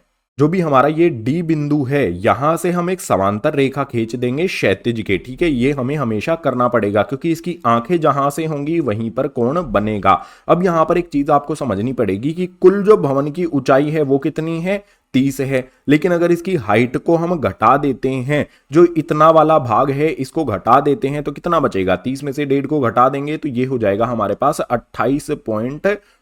ये इसकी हाइट, आंखों से जो भवन की हाइट है वो हो जाएगी। और जो भी हमारे पास ये है इसको नामकरण कर देते हैं भैया, A भी हमारा भवन है, ये वाला बिंदु हमारे पास है F कर लेते हैं इसको। जब ये लड़का यहां पर खड़ा है तो इसकी आंखों से भवन पर कोण जो बनता है ना, कोण कौन सा बनता है भाई, उन्नयन कोण जो बनता है वो 30 डिग्री पहले होता है। तो पहले यहां पर कितना है भाई, 30 डिग्री है। उसके बाद ये भवन की ओर चलकर जाता है, यहां से मान लो ये इस वाले बिंदु पर पहुंच जाता है। तो इस वाले बिंदु पर पहुंचने पर जो कोण है वो 30 से 60 डिग्री हो जाता है। तो इस बिंदु का नाम कर देते हैं, मान लेते हैं ये बिंदु हो जाएगा हमारा यहां पर ई बिंदु पर पहुंचने पर जो कोण है 30 डिग्री पहले था, अब हो जाता है 60 डिग्री। इस तरह की जानकारी हमें यहां पर दी गई है। तो अब हमें करना क्या पड़ेगा, सबसे पहले हमारे पास जो AF है वो कैसे मिला है हमें भैया, AF बराबर किसके हो जाएगा, AF ज्ञात करने के लिए हमें क्या करना पड़ेगा, 30 में से जो भी लड़के की हाइट है उसको घटाना पड़ेगा। तो यहां पर आ जाएगा हमारे पास 30 घटा में 1.5 बराबर हो जाएगा ये किसके,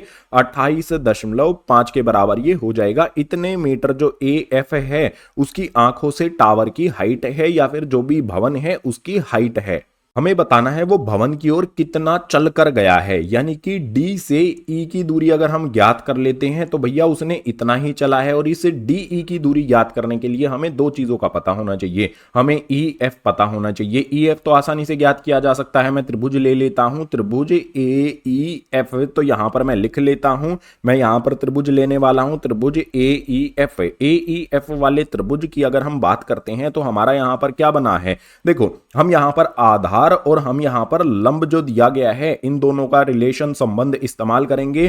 ट्रिक आपको पता ही है, लाला आया लेकर कच्चे कच्चे आम। लंब बटे में आधार क्या होता है भैया, टेन थीटा होता है, और थीटा का मान कितना है भाई 60 डिग्री। तो यहां पर मैं इस तरह से लिख सकता हूं कि भैया यहां पर हो जाएगा मेरे पास टेन 60 डिग्री बराबर में क्या हो जाएगा मेरे पास, यहां पर हो जाएगा लंब बटे में आधार। लंब यहां पर ए बी है, आधार यहां पर ई एफ है, तो ये हो जाएगा मेरे पास यहां पर ए बी बटे में यहां पर आ जाएगा मेरे पास ई एफ। अब इसमें मान रखेंगे, टेन 60 डिग्री का मान कितना होता है, आप कहोगे √3 होता है, बराबर में ए बी का मान कितना दिया गया है, ए एफ रखना होगा हमें, ठीक है, ए एफ रखेंगे, ये गलती से लिखा गया है, ए एफ यहां पर हमारे पास आ जाएगा क्योंकि इस वाले बिंदु को देखना है हमें, एफ है। तो भैया इसका मान कितना है 28.5 है, तो यहां पर आ जाएगा मेरे पास 28.5 बटे में मेरे पास आ जाएगा यहां पर ई एफ। अगर मैं यहां पर ई एफ का मान ज्ञात करता हूं तो सिंपल एक चीज मुझे क्या करनी होगी, जो भी हमारे पास ई एफ है उसको इधर भेज देता हूं और √3 को इसकी जगह पर भेज देता हूं, तो मेरे पास ई एफ का मान कितना निकल कर आ जाएगा,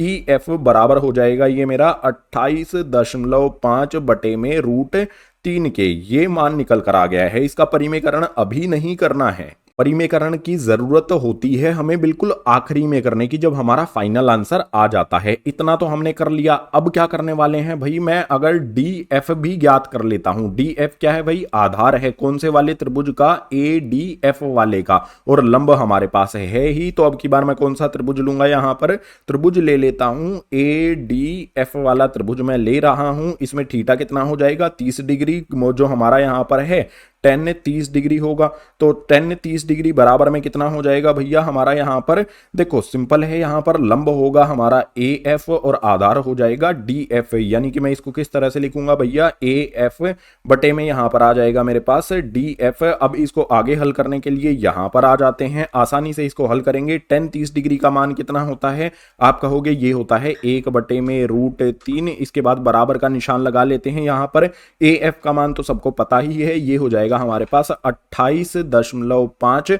बटे में मेरे पास आ जाएगा यहां पर डी एफ। अब क्या करना पड़ेगा, डी एफ ज्ञात करने के लिए क्रॉस में 1 से गुना कर देंगे, तो ये आ जाएगा मेरे पास डी एफ बराबर में क्या हो जाएगा भैया, क्रॉस में इस तरह से भी गुना कर देंगे हम, तो ये हो जाएगा मेरे पास 28.5 और √3 इसमें हो जाएगा गुना। डी एफ का मान मेरे पास यहां पर आ जाता है, देखो डी एफ का मान मेरे पास आ गया है और ई एफ का जो मान है वो भी मेरे पास आ जाता है।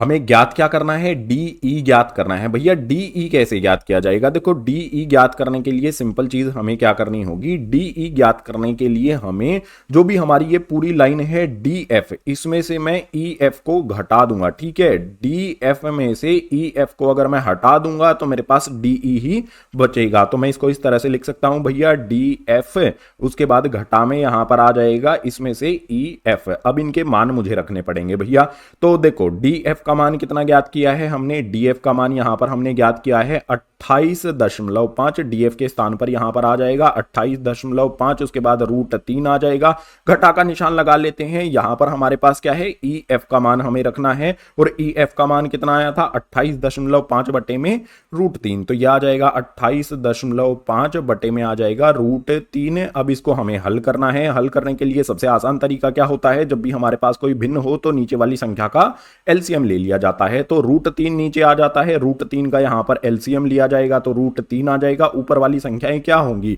जिसके नीचे कुछ भी नहीं है उसको एलसीएम से ही गुना कर दिया जाता है, यानी कि इसको √3 से गुना कर देंगे तो 28.5 तो हमारा ऐसा का ऐसा आ जाएगा, 28.5 हमने लिख लिया। इसके बाद भैया देखो √3 यहां पर है, √3 यहां पर है, √3 को 3 से गुना करेंगे तो ये हो जाएगा हमारे पास यहां पर 3, उसके बाद घटा का निशान लगा करके इसके नीचे पहले से ही √3 है, तो ये हो जाएगा हमारे पास 28.5, ये ऐसा का ऐसा आ जाएगा। अब गुणा करेंगे, किसकी गुणा करनी पड़ेगी, 28.5 को 3 से गुणा करेंगे तो ये हो जाएगा 85.5, ठीक है, 85.5 ये हमारे पास हो जाएगा। घटा में हमारे पास आ जाएगा 28.5 बटे में हमारे पास आ जाएगा √3। अब इसको आगे हल करने के लिए आ जाते हैं भैया, यहां पर करेंगे आगे इसका हल करने में हमारे पास क्या होगा, 85.5 से 28.5 को घटाएंगे तो हमारे पास कितना आएगा, 57 आ जाएगा, ठीक है। तो ये हो जाएगा हमारे पास 57 और बटे में आ जाएगा हमारे पास √3। अगर कभी भी हमारी संख्या नीचे रूट में आती है, आखिरी आंसर हमें जब ज्ञात करना हो तो हमें उसका परिमेयकरण करना होता है। तो भैया परिमेयकरण करने के लिए क्या करेंगे, गुना का निशान यहां पर मैं लगा लेता हूं। परिमेयकरण करने के लिए √3 को ऊपर भी गुना कर देंगे, √3 को नीचे भी गुना कर देंगे। अब इसको आगे हल कर लेते हैं तो हमारे पास 57 √3 हो जाएगा और नीचे √3 को √3 से गुना करने पर हमारा क्या हो जाएगा भैया, 3 हो जाएगा। भैया 3 से 57 को हम काट सकते हैं, बिल्कुल काट सकते हैं। 19 दिए 57 होता है तो यहां पर 19 आ जाएगा हमारे पास। जो हमारा उत्तर है वो कितना आ जाएगा भैया, 19√3 मीटर आ जाएगा। जो भी ये लड़का है भैया 1.5 मीटर हाइट वाला, इस लड़के ने भवन की तरफ ये कितना चला है, DE चला है, और इस DE का मान कितना आ जाता है, यहां पर हमें मिल गया है। यही हो जाएगा हमारे क्वेश्चन नंबर 6 का उत्तर। क्वेश्चन नंबर 7 के लिए चलते हैं अब अगले पेज पर। क्वेश्चन नंबर 7 की बात कर लेते हैं। क्वेश्चन नंबर 7 में हमें बोलता है भूमि के एक बिंदु से 20 मीटर ऊंचे भवन के शिखर पर लगी एक संचार मीनार के तल शिखर का उन्नयन कोण क्रमशः 45 और 60 डिग्री है। मीनार की ऊंचाई हमें ज्ञात करनी है। देखो आसान चीज यहां पर हमें समझनी है। सबसे पहले एक भवन है भाई, ठीक है, तो यहां पर हम एक भवन का निर्माण कर लेते हैं। मान लेते हैं हमारा ये एक भवन हो जाता है। भवन के ऊपर क्या लगा हुआ है, एक मीनार लगी हुई है। तो भैया इस भवन के ऊपर इस तरह से हम एक मीनार लगा देते हैं, ठीक है। ये हमारी यहां पर क्या हो गई, एक मीनार हो गई।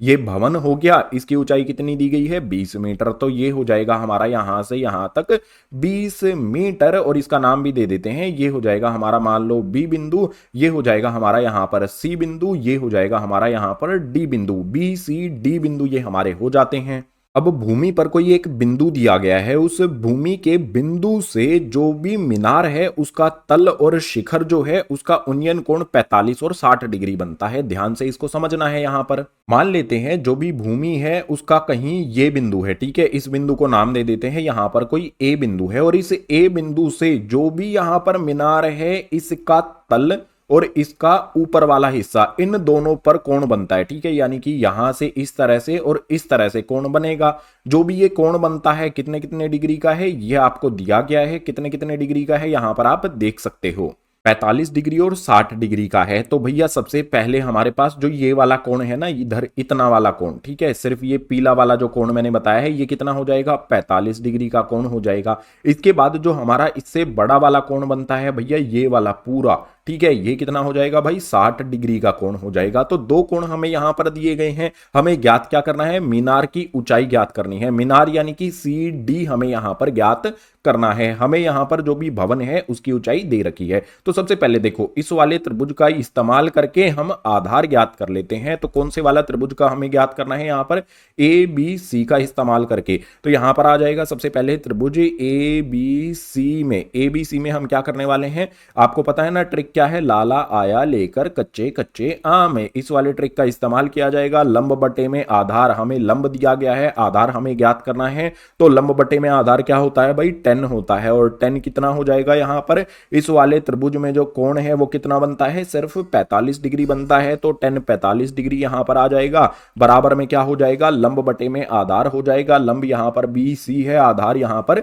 AB है। तो ये हो जाएगा यहां पर भैया BC बटे में AB। अब इसको हल करेंगे, 10 45 डिग्री का मान सभी को पता होगा 1 होता है। बराबर में आ जाएगा हमारा यहां पर BC का मान कितना दिया गया है, 20 दिया गया है। उसके बाद बटे में हमारे पास AB आ जाता है। अब यहां से AB का मान ज्ञात करने के लिए AB को इधर 1 की तरफ लेकर आएंगे तो हो जाएगा गुना में, AB को 1 में गुना करेंगे तो AB ही रहेगा। बराबर में आ जाएगा हमारे पास यहां पर 20 मीटर। जो भी हमारा यहां पर AB है वो भी कितना आ जाता है, यहां पर 20 मीटर आ जाता है। तो AB जो हमारा यहां पर आया है ये भी 20 मीटर हो जाता है। आधार भी हमें यहां पर कितना मिल गया है भैया, 20 मीटर मिल गया है। अब क्या करना होगा, अब हमें दूसरे वाले त्रिभुज का इस्तेमाल करना होगा। दूसरा त्रिभुज कौन सा हो जाएगा हमारा, ABD वाला हो जाएगा। एक बात यहां पर जानकारी के लिए आपके बता दूं, C वाला हमारा ये बिंदु है और B वाला हमारा ये बिंदु है, ठीक है। इन बातों का ध्यान रखना है आपने। अब यहां पर हम कौन सा त्रिभुज इस्तेमाल करने वाले हैं, ABD वाला। तो यहां पर लिख लेता हूं, त्रिभुज ABD का इस्तेमाल यहां पर होगा। फिर से हम क्या करेंगे भैया, लंब बटे में आधार करेंगे। तो लंब बटे में आधार यहां पर हमारा क्या होता है, 10 होता है। और यहां पर हमारा कोण कितना होगा। अब अगर हम इस वाले वाले त्रिभुज का इस्तेमाल कर रहे हैं तो कोण हमारा हो जाएगा यहाँ पर 60 डिग्री का। तो 10 60 डिग्री यहाँ पर हो जाएगा। बराबर में यहाँ पर क्या आ जाएगा हमारे पास, लंब हमारे पास क्या है, बी से डी है और आधार हमारे पास वही ए बी है। तो मैं इस तरह से लिखूंगा भैया, बी डी बटे में यहाँ पर आ जाएगा मेरे पास ए बी। अब सिंपल सीधी बात क्या होगी, 10 60 डिग्री का मान हमें रखना पड़ेगा। 10 60 डिग्री का मान त्रिकोणमिति सारणी में आपको पता है √3 दिया गया है। बी डी का मान हमारा यहाँ पर क्या आ जाता है, ये तो हमें दिया ही नहीं गया है, तो भैया बी डी को ऐसा का ऐसा यहां पर हमें रख देना है। तो बी डी हमारा ऐसा का ऐसा आ जाएगा, बटे में ए बी का मान यहां पर हमने ज्ञात किया था, कितना आया था, 20 मीटर आया था। तो यहां पर आ जाएगा हमारे पास 20 मीटर। अब आसान तरीके से क्या करेंगे भैया, जो भी हमारा बी डी है उसका मान यहां पर हम ज्ञात कर लेंगे। 20 को √3 से गुना करेंगे तो ये हो जाएगा हमारे पास 20 √3। बराबर में हमारे पास क्या बचा है, बी डी बचा है। भैया बी डी का मान हमारे पास आ जाता है। देखो बहुत सिंपल चीज है, यहां पर हमारे पास बी डी का मान हमें मिल जाता है। उसके अलावा हमें यहां पर बी सी का मान भी पता है। हमें यहां पर सी डी ज्ञात करना है, यानी कि जो भी मीनार लगी हुई है भवन के ऊपर, इतनी मीनार की ऊंचाई है ना, इसी को हमें ज्ञात करना है। तो सी डी को ज्ञात करने के लिए क्या किया जाएगा भैया, इस सी डी को अगर मुझे ज्ञात करना है तो पूरा का पूरा जो यहां पर हमारे पास बी डी है, ठीक है, मैं यहां पर लिख देता हूं बी डी, इसमें से मुझे घटाना होगा भवन की ऊंचाई को, यानी कि बी सी को घटाना होगा। तो घटा में आ जाएगा यहां पर बी सी। अब बराबर का निशान लगा लेते हैं। बी डी का मान कितना था भैया, 20 √3 था। उसके बाद घटा में यहां पर बी सी का मान कितना है, बी सी का मान आप यहां पर देख सकते हो 20 है, तो यहां पर आ जाएगा हमारे पास 20। अब इसको हल कैसे किया जाए, देखो आसान तरीका है, दोनों में यहां पर 20 आता है तो मैं 20 को उभयनिष्ठ ले लेता हूं। तो 20 को उभयनिष्ठ लेने पर बचेगा क्या मेरे पास, √3 बच जाएगा। घटा में यहां पर मेरे पास जो 20 आता है, 20 के पहाड़े में 20 कितने पर आता है, 1 पर आता है। तो जो भी हमारा सी डी यानी कि मीनार की ऊंचाई है वो कितनी हो जाएगी, 20 √3 घटा में 1। ये उत्तर हो जाएगा हमारा किसमें, मीटर में। ठीक है, क्वेश्चन नंबर 7 हल कर लिया हमने। क्वेश्चन नंबर 8 के लिए चलते हैं अगले पेज पर।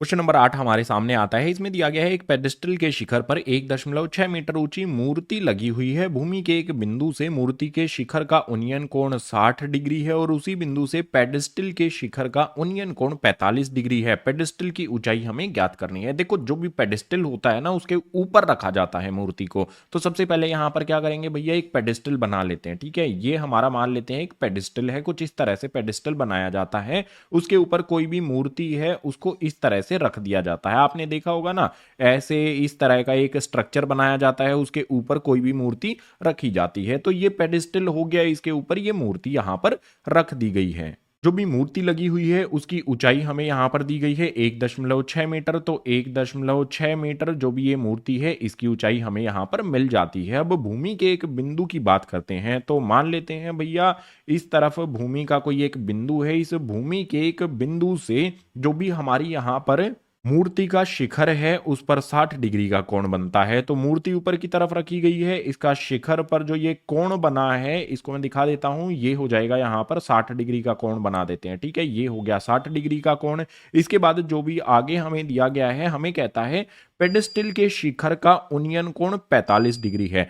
पेडिस्टल का शिखर कौन सा है भाई, ये पेडिस्टल है, ये बिंदु इसका शिखर हो जाएगा। तो यहां पर जो कोण बनता है, ये वाला जो कोण बनेगा, ये कितने डिग्री का दिया गया है, 45 डिग्री का दिया गया है। ठीक है, यानी कि ये पीले वाला जो कोण बनेगा इतना, ये हो जाएगा 45 डिग्री का। अब इसका नामकरण करते हुए चलेंगे। ए बिंदु हो गया, उसके बाद बी बिंदु हो गया, यहां पर हमारे पास सी बिंदु हो जाएगा, इसको डी बिंदु रख देंगे। अब इसको हल करने के लिए क्या किया जाएगा, सिंपल तरीका होगा हमारा। सबसे पहले हम एक त्रिभुज ले लेंगे, कोई भी एक त्रिभुज ले लेंगे। ए बी सी वाला त्रिभुज पहले ले लेते हैं। तो यहां पर मैं लिख लेता हूं, सबसे पहले हल में त्रिभुज ए बी सी मेरे सामने यहां पर आ जाता है। त्रिभुज ए बी सी में मुझे क्या करना है भाई, ट्रिक आपको पता है, लाला आया लेकर कच्चे कच्चे आम। हमें क्या करना होगा, हमें लंब और आधार को कंपेयर करना है। तो इसमें लंब और आधार को कंपेयर करने के लिए L बटे में A हमें करना होगा, और ये बराबर किसके होता है, tan थीटा के बराबर। हमारे पास इस त्रिभुज में जो कोण है वो कितने डिग्री का है, 45 डिग्री वाला। तो थीटा की वैल्यू tan थीटा यानी कि 45 डिग्री यहां पर हो जाएगा। बराबर में यहां पर हमारे पास क्या है, लंब बटे में आधार है, लंब हमारा बी सी है और हमारा आधार ए बी है। तो मैं इस तरह से लिख सकता हूं कि भैया बी सी बटे में हो जाएगा यहां पर हमारा ए बी। एक चीज आपको पता है tan 45 का मान कितना होता है, त्रिकोणमिति सारणी में आपको 1 देखने को मिलेगा, बराबर में हमारे पास यहां पर बी सी बटे में हो जाएगा क्या भैया, ए बी हो जाएगा। ठीक है, तो यहां पर आ जाएगा हमारा बटे में ए बी। अब एक सिंपल काम यहां पर कर सकते हैं, ना तो हमें बी सी का मान पता है ना ही ए बी का मान पता है, लेकिन ए बी को इधर एक में गुना तो कर सकते हैं ना। ए बी को एक में गुना करेंगे तो ये हो जाएगा हमारे पास ए बी बराबर में हो जाएगा हमारे पास बी सी। ये हमारा पहला समीकरण होगा कि जो भी हमारी भुजा ए बी और बी सी है वो एक दूसरे के बराबर है। ए बी बी सी ये एक दूसरे के बराबर निकलकर हमारी आ जाती हैं। इतना करने के बाद अब दूसरा त्रिभुज ले लेते हैं, त्रिभुज ए बी डी का यहां पर इस्तेमाल कर लेते हैं। तो भैया यहां पर आ जाएगा मेरे पास त्रिभुज ए बी डी। इस वाले त्रिभुज की बात अगर हम करते हैं तो इसमें भी हम क्या करेंगे भाई, लंब बटे में आधार कर लेते हैं। तो कोई इसमें इश्यू नहीं होना चाहिए। हमारे पास लंब बटे में आधार किसके बराबर होता है, tan के बराबर होता है। और tan थीटा कितना होगा, यहां पर कोण कितने डिग्री का बना है, 60 डिग्री का बना है। तो यहां पर हो जाएगा tan 60 डिग्री बराबर में हमारे पास यहां पर क्या है, लंब हमारे पास यहां पर क्या हो जाएगा, बी से डी हो जाएगा। तो भैया यहां पर आ जाएगा मेरे पास बी डी बटे में आधार कितना होगा, आधार यहां पर आप देख सकते हो ए बी आ जाएगा। तो यहां पर मैं लिख सकता हूं इस तरह से भैया ए बी। tan 60 डिग्री का मान कितना होता है भैया, √3 होता है। बराबर का निशान यहां पर लगा देते हैं। आप मुझे बताओ बी डी को हम किस तरह से लिख सकते हैं। देखो बी डी हमारी ये पूरी की पूरी ऊपर से नीचे तक की रेखा है। मैं इसको तोड़कर इस तरह से लिख सकता हूं बी सी जमा में सी डी। तो भी तो मेरी पूरी लाइन यहां पर बी डी बनती है ना। तो मैं यहां पर इसको इस तरह से लिख सकता हूं भैया बी सी। ठीक है, उसके बाद जमा में यहां पर इसमें लिख देता हूं मैं सी डी बटे में मेरे पास क्या आ जाता है भैया, यहां पर ए बी आया है। और ए बी किसके बराबर है, बी सी के बराबर है। तो ए बी के स्थान पर मैं बी सी लिख सकता हूं। इस वाले ए बी के स्थान पर नीचे यहां पर मैं लिख देता हूं बी सी। इसके बाद आगे इसको हल करने के लिए यहां पर आ जाएंगे। इसमें हमें सिंपली करना क्या होगा, हमें यहां पर √3 जो दिया गया है इसमें मैं क्या करूंगा, बी सी का मान मुझे नहीं पता है तो इस तरफ मैं भेज देता हूं। इसमें ये हो जाएगा यहां पर गुणा में, तो बी सी √3 यहां पर हमें मिल जाएगा। बराबर का निशान यहां पर लगा लेते हैं। यहां पर बी सी जमा में सी डी होगा। अब देखो सी डी का मान तो हमें पता है 1.6 है। तो बी सी मेरा ऐसा का ऐसा रहेगा, जमा में सी डी जो है इसकी जगह पर आ जाएगा 1.6।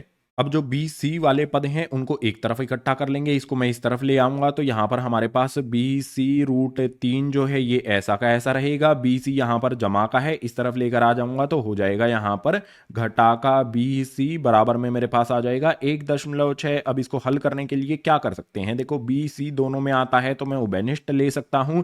बी सी को उभयनिष्ठ लेने के बाद बचेगा क्या मेरे पास है, √3 बच जाएगा। उसके बाद घटा का निशान लगा लेते हैं। यहां पर बी सी है, इसी को मैंने उभयनिष्ठ यानी कि कॉमन ले लिया है तो एक यहां पर बच जाएगा। बराबर में आ जाएगा मेरे पास 1.6। मुझे बी सी का मान यहां पर ज्ञात करना है तो भैया बी सी बराबर में 1.6 तो आ जाएगा। यहां पर जो भी √3 घटा में एक बी सी के साथ कैसे है, गुना में दूसरी तरफ भेज दूंगा तो ये हो जाएगा यहां पर भाग में। यहां पर आ जाएगा मेरे पास √3 घटा में 1। अब अगर कोई भी संख्या हमें नीचे रूट के अंदर दी गई हो तो मैंने आपको क्या बताया था, परिमेयकरण करना होता है। कक्षा 9वीं में आपने ये सीखा था। परिमेयकरण करने के लिए हमें अगर दो पद दिए गए हैं नीचे तो उनके बीच के निशान को हमें बदली भी करना होता है। यहां पर हमें घटा का निशान दिया गया है तो जमा का निशान कर देंगे इन दोनों के बीच का।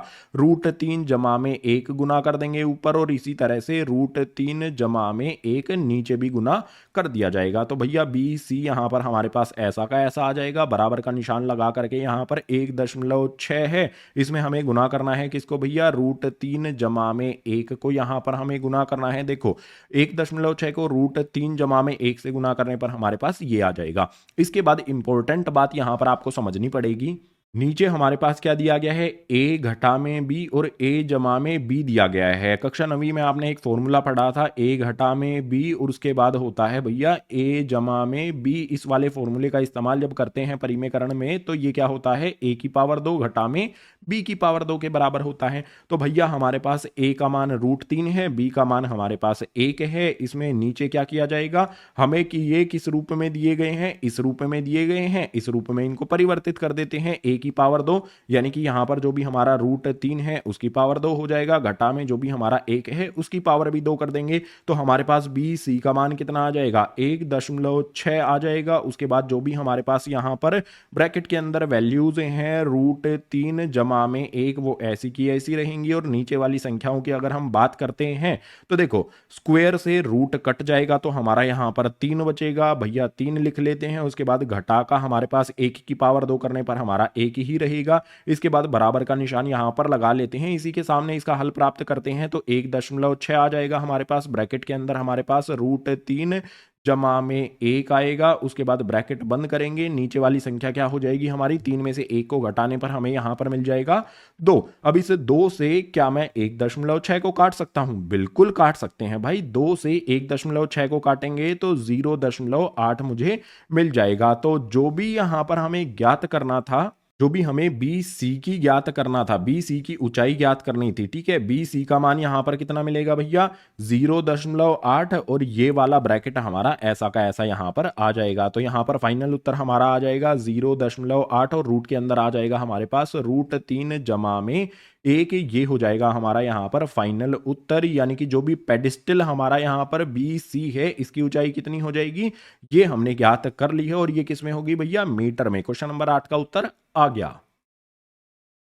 क्वेश्चन नंबर 9 हमारे सामने आ जाता है भैया। क्वेश्चन नंबर 9 में हमें यहां पर दिया गया है एक मीनार के पाद बिंदु से भवन के शिखर का उन्नयन कोण 30 डिग्री है और भवन के पाद बिंदु से मीनार के शिखर का उन्नयन कोण 60 डिग्री है। यदि मीनार 50 मीटर ऊंची हो तो भवन की ऊंचाई ज्ञात कीजिए। देखो बहुत सिंपल चीजें यहां पर हमें दी गई हैं। हमारे पास एक मीनार है और एक भवन है, ठीक है, दो चीजें हमें यहां पर बनानी होंगी। तो सबसे पहले इस तरह से एक रेखा लगा लेते हैं यहां पर, ठीक है, ये हो गई रेखा। एक तरफ बना लेते हैं यहाँ पर भैया भवन, एक तरफ बना लेते हैं यहाँ पर मीनार, ठीक है, एक ऊंची होगी एक नीची होगी।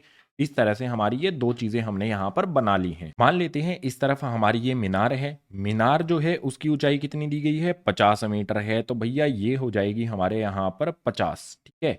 मीनार जो है ये 50 मीटर ऊंची होने के बाद अब हमें बोला क्या गया है कि मीनार के पाद बिंदु से भवन के शिखर का उन्नयन कोण, ये मीनार है तो मीनार का पाद बिंदु से जो भी यहाँ पर भवन है उसका यहाँ पर कोण जो बनता है उन्नयन कोण वो 30 डिग्री का है। तो यहाँ पर इस तरह से जो कोण बनेगा ये कोण कितना हो जाएगा यहाँ पर 30 डिग्री का यहाँ पर ये कोण बन जाता है। आसानी से इस चीज को हमने समझा। इसके बाद आगे कहता है कि भवन के पाद बिंदु से, ये भवन है इसका पाद बिंदु हो गया, भवन के पाद बिंदु से मीनार के शिखर का उन्नयन कोण 60 डिग्री है। तो यहां पर जो कोण बनेगा वो हो जाएगा 60 डिग्री का। तो इस तरह से यहां पर लगा लेते हैं भैया, ये हो गया हमारा यहां पर 60 डिग्री का कोण। हमें यहां पर सबसे पहले नामकरण कर देना चाहिए। तो ये हो गया हमारा यहां पर भैया ए बी, हमारे पास क्या हो जाता है, जो भी हमारा ए बी है ये एक मीनार हो जाती है और सी डी जो हमारा है ये भवन हो जाता है। लिख लेते हैं भैया, इस तरफ भवन है और इस तरफ हमारी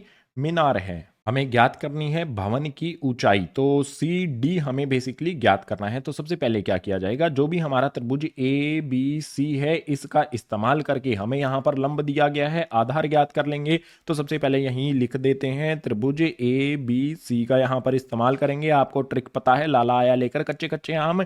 हमें यहां पर लंब और आधार बनाना है। तो लंब और आधार क्या होता है हमारा 10 होता है। यहां पर कोण कितना हो जाएगा देख सकते हो 60 डिग्री है।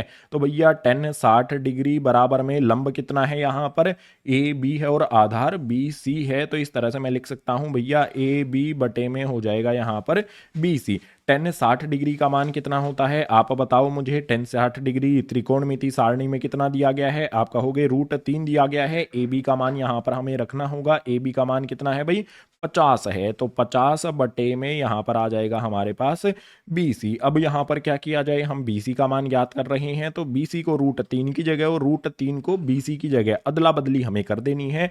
तो BC बराबर हमारा कितना हो जाएगा भैया 50 बटे में आ जाएगा यहां पर √3। ये BC का मान आ जाता है। अब दूसरा वाला त्रिभुज ले लेते हैं भैया, जो भी हमारे पास ये आधार था ना ये कितना आ गया है यहां पर लिख भी देते हैं 50 बटे में √3 मीटर ये आ जाता है। अब हम यहाँ पर बी सी डी वाला त्रिभुज ले लेते हैं। इसका आधार हमें पता है तो लंब आसानी से ज्ञात किया जा सकता है। तो हम यहाँ पर त्रिभुज लेंगे भैया बी सी डी वाला त्रिभुज। इस त्रिभुज में जो भी हमारे पास यहाँ पर 10 है, अब की बार थीटा कितना हो जाएगा, इस वाले त्रिभुज में कोण कितना बनता है, 30 डिग्री बनता है। तो यहाँ पर आ जाएगा हमारे पास 30 डिग्री, बराबर का निशान लगा करके लंब बटे में आधार होता है, लंब सी डी आधार बी सी। तो यहाँ पर आ जाएगा हमारे पास सी डी बटे में आ जाएगा यहाँ पर बी सी। अब 10 30 डिग्री का मान कितना होगा, 10 30 डिग्री का मान त्रिकोणमिति सारणी में 1/√3 दिया गया है, बराबर में सी डी का मान तो हमें ज्ञात करना है। तो यहाँ पर सी डी मेरा ऐसा का ऐसा रहेगा, बटे में जो बी सी है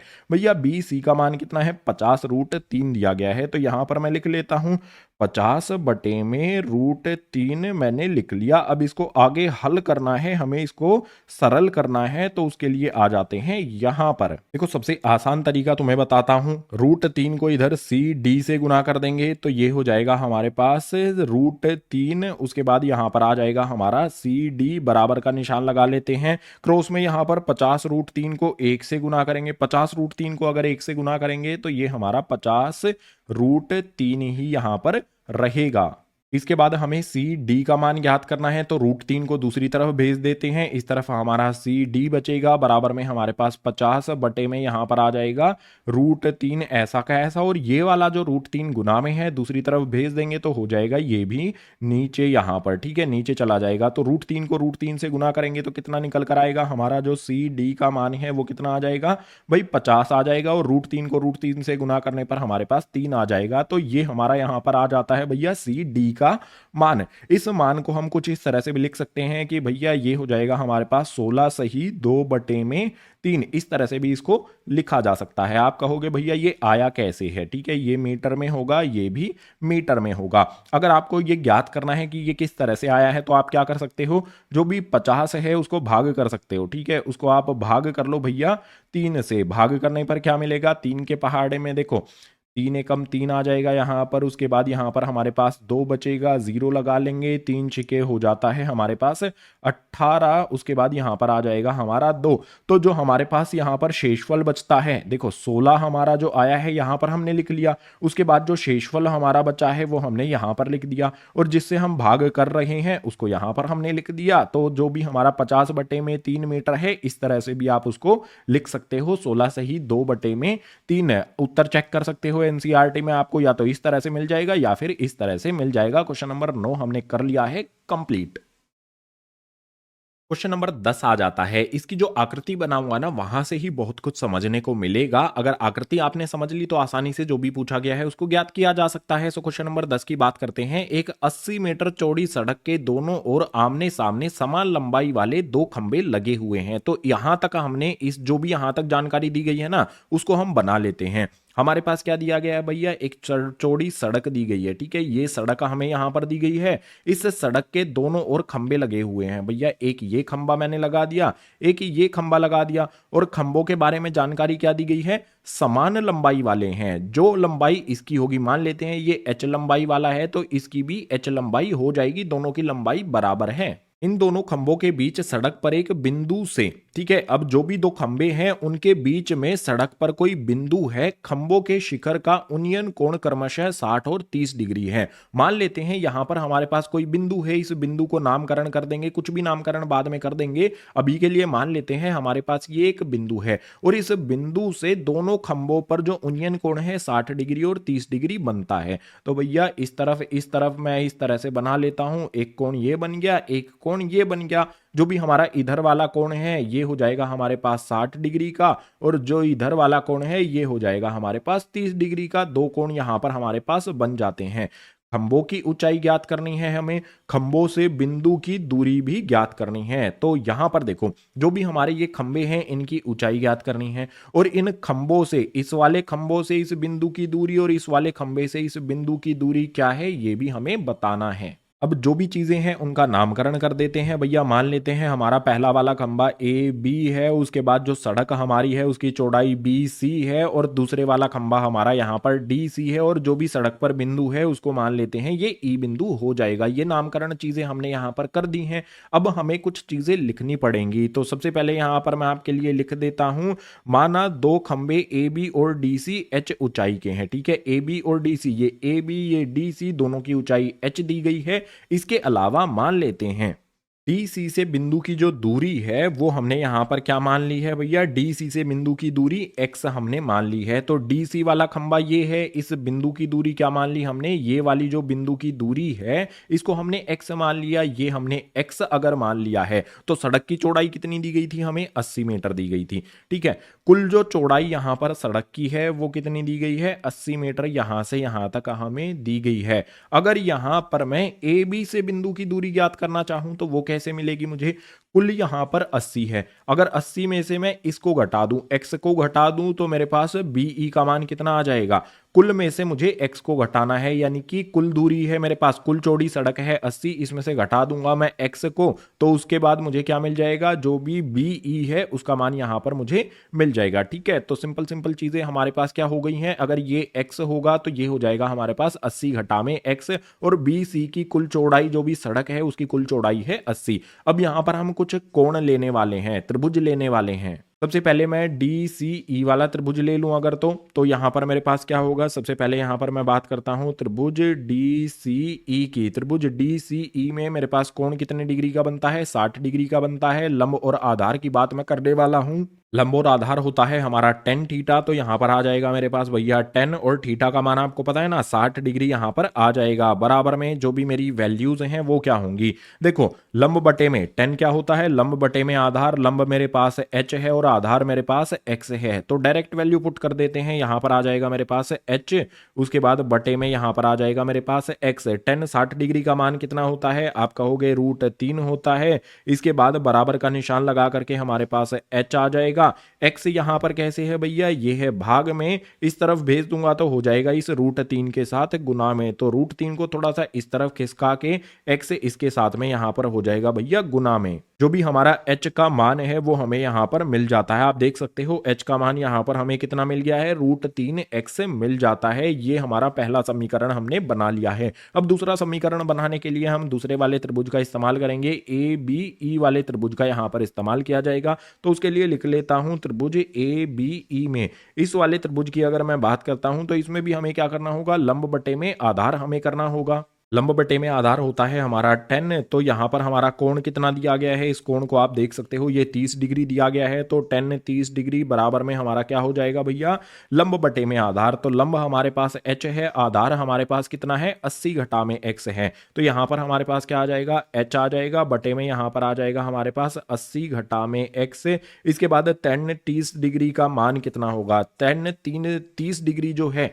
इसका मान होता है 1 बटे में √3, तो इसका जो भी मान होता है वो हमने रख दिया। बराबर में हमारे पास जो h है भैया इसका मान हमने कितना ज्ञात किया था, इस वाले h के स्थान पर मैं क्या लिख सकता हूँ, √3x लिख सकता हूँ। तो यहाँ पर आ जाएगा मेरे पास √3x, उसके बाद बटे में मेरे पास आ जाएगा यहाँ पर 80 घटा में x, ऐसा का ऐसा। अब आगे वाले स्टेप में हमें क्या करना पड़ेगा, सरलीकरण करना पड़ेगा। सरलीकरण के लिए इस तरह से क्रॉस में गुना करेंगे, 80 घटा x को 1 से गुना करूंगा तो भैया ये मेरे पास 80 घटा में x ही रहेगा। इसके बाद बराबर का निशान लगा दूंगा, √3 को √3x से गुना करूंगा। सबसे पहली बात √3 को √3 से गुना करने पर ये 3 हो जाएगा, उसके बाद जो x है वो ऐसा का ऐसा यहां पर लगा रहेगा। अब इस तरफ मेरा 80 भाई ऐसा का ऐसा, बराबर में मेरे पास 3x आ जाएगा, घटा का x जो यहां पर है इसको दूसरी तरफ भेज देंगे तो हो जाएगा जमा का x से 3x जमा में x, इस तरफ हमारे पास 80 आ जाएगा, बराबर में हमारे पास क्या हो जाएगा 3x जमा में x, ये हो जाएगा 4x। अगर मुझे x का मान ज्ञात करना है तो x का मान कितना आ जाएगा,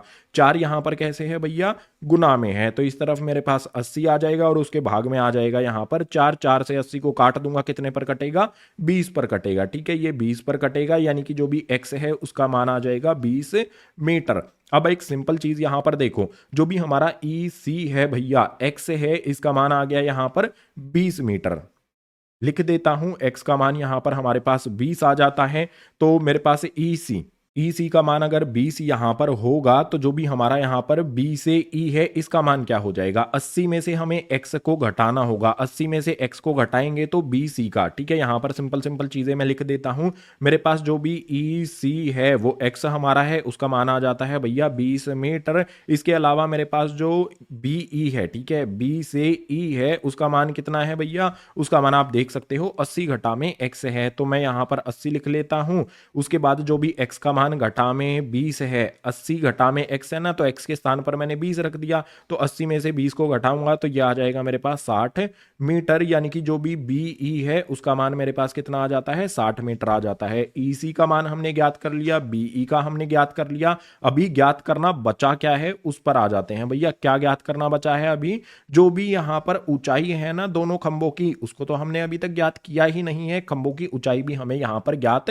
करनी पड़ेगी। खंभे की ऊंचाई ज्ञात करने के लिए हम पहले समीकरण का इस्तेमाल कर सकते हैं। पहला समीकरण सीधा का सीधा यहाँ पर हम लिख लेते हैं। पहला समीकरण हमारा क्या है, h बराबर में हमारा हो जाएगा यहाँ पर x √3 हो जाएगा या फिर √3x हो जाएगा, ठीक है। तो h बराबर में x का मान कितना रख देते हैं भैया, 20√3 यहाँ पर रख देते हैं। तो जो भी खंबे की ऊंचाई है यहाँ पर हमने जस्ट क्या किया, x का जो भी मान था x के स्थान पर हमने रख दिया 20, h का मान भी यहाँ पर हमें मिल जाता है। हमें तीन चीजें ज्ञात करने को बोली गई थी। खंभों की ऊंचाई हमने यहां पर ज्ञात कर ली है, ये किस में हो जाएगी, मीटर में हो जाएगी। इसके अलावा जो भी सड़क पर बिंदु था उसकी दूरी ए बी से और डी सी से कितनी है वो भी हमने यहां पर ज्ञात कर ली है। तो फाइनल उत्तर जो है अपना यहां पर लिखेंगे।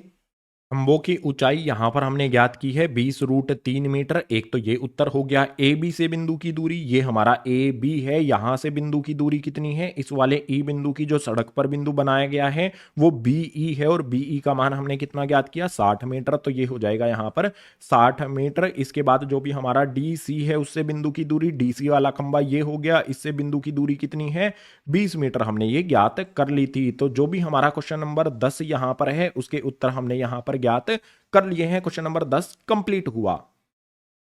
क्वेश्चन नंबर 11 आपके सामने आ जाता है। इसमें दिया गया है एक नहर के तट पर टीवी टावर ऊर्ध्वाधर खड़ा है। टीवी के ठीक सामने दूसरे तट के एक अन्य बिंदु से टावर के शिखर का उन्नयन कोण 60 डिग्री बनता है। यहां तक जो जानकारी दी गई है उसके अनुसार अपनी आकृति का निर्माण कर लेते हैं। सबसे पहले एक नहर है भैया, तो मान लेते हैं ये हमारी एक नहर है। एक किनारा नहर का ये है, एक किनारा ये है। एक किनारे पर टीवी टावर खड़ा हुआ है भैया, तो ये इधर आ जाएगा हमारे पास यहाँ पर एक टीवी टावर, ठीक है। ये टीवी टावर हमने यहाँ पर बना दिया।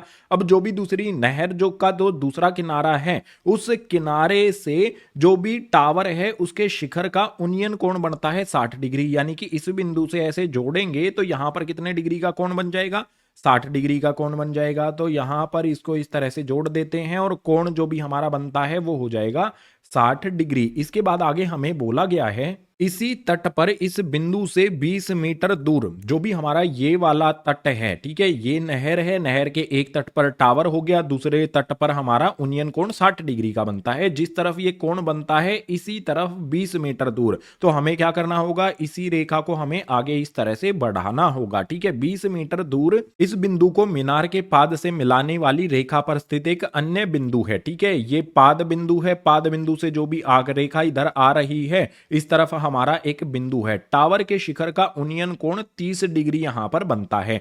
तो जो भी यहां पर हमारा बिंदु है इस बिंदु से हम क्या करते हैं, टावर के शिखर पर इस तरह से रेखा लगा देते हैं और यहां पर कोण कितना बन जाता है अब की बार 30 डिग्री। यानी कि 30 डिग्री कोण बनने के बाद टावर की ऊंचाई और नहर की चौड़ाई हमें ज्ञात करनी है। जो जानकारी हमें यहां पर दी गई है वो ये है कि भैया इस नहर के इस किनारे से इस वाले बिंदु की जो दूरी है वो 20 मीटर यहां पर दी गई है, ठीक है। ये 20 मीटर हमें दिया गया है। तो जो भी आकृति बनाई है नामकरण कर लेंगे। मान लेंगे हमारे पास भैया यहां पर ए बी टावर है, ये वाला बिंदु हमारे पास सी है, ये वाला हमारे पास डी है। अब मान लेते हैं कि जो भी टावर है उसकी हाइट h हो जाती है, उसकी ऊंचाई h हो जाती है, और जो भी नहर है उसकी चौड़ाई को x यहां पर मान लेते हैं। अब इन्हीं चीजों को यहां पर सबसे पहले हमें लिखना पड़ेगा। टावर की ऊंचाई को हमने h माना है, नहर की चौड़ाई को हमने यहाँ पर x माना है। ये चीजें तो आसानी से हमने लिख ली हैं। अब कौन सा त्रिभुज ले ले, पहले यही ले लेते हैं भैया, ए बी सी वाला त्रिभुज ले लेते हैं। तो हमारे पास यहाँ पर आ जाएगा, ये लिख लेते हैं त्रिभुज ए बी सी की हम यहाँ पर बात कर रहे हैं। त्रिभुज ए बी सी में हमारा जो कोण है वो कितने डिग्री का है, 60 डिग्री का है। और हमें यहाँ पर क्या करना है भैया, h और x यानी कि लंब और आधार की हम बात कर रहे हैं। लंब और आधार हमारा क्या होता है, ट्रिक आपको पता है, लाला आया लेकर कच्चे कच्चे आम वाली ट्रिक जो है इसका इस्तेमाल करेंगे। लंब बटे में आधार ये 10 के बराबर होता है और थीटा यहां पर कितना हो जाएगा, 60 डिग्री। तो यहां पर हम इस तरह से लिख सकते हैं भैया, ये हो जाएगा हमारे पास 10 थीटा की जगह पर 60 डिग्री बराबर में हमारे पास यहां पर क्या हो जाएगा, जो भी ए बी है बटे में आ जाएगा बी सी। तो इस तरह से हम लिख सकते हैं ए बी बटे में आ जाएगा यहां पर बी सी। 10 60 डिग्री का मान आपको याद हो गया होगा, ये होता है √3 बराबर में ए बी का मान आप यहां पर देख सकते हो h है और बी सी का मान x है। यानी कि मैं इसको इस तरह से लिख सकता हूं h बटे में x है। अब यहां से एक चीज सिंपल की जा सकती है कि जो भी h है उसका मान निकाल सकते हैं। x को मैं इधर भेज देता हूं, तो ये हो जाएगा मेरे पास √3, उसके बाद इसमें हो जाएगा x गुना बराबर में हो जाएगा मेरे पास h। ये हो जाएगा मेरा पहला समीकरण। इससे पहले समीकरण के बाद क्या करना होगा, जो भी ए बी डी यहां पर हमारा आता है इस वाले त्रिभुज को ले लेते हैं। तो यहां पर मैं लिख लेता हूं त्रिभुज ए बी डी की बात मैं कर रहा हूं भैया। त्रिभुज ए बी डी में जो भी चीजें हैं उनको समझ लेते हैं। देखो ए बी डी में हमारे पास क्या होगा, हमारा लंब और आधार की बात करेंगे। तो भैया लंब बटे में आधार ये किसके बराबर होता है, tan थीटा के बराबर होता है। यहां पर हमारा 10 आ जाएगा। कोण कितना दिया गया है, इसमें 30 डिग्री दिया गया है, तो tan 30 डिग्री यहां पर आ जाएगा बराबर में यहां पर हमारे पास क्या हो जाएगा, ए बी बटे में बी डी हो जाएगा। ठीक है, तो यहां पर आ जाएगा हमारे पास भैया ए बी बटे में यहां पर आ जाएगा हमारे पास बी डी। अब इसको आगे हल करने के लिए नीचे जगह नहीं है तो रेखा लगाते हैं और यहां पर इसको हल करते हैं।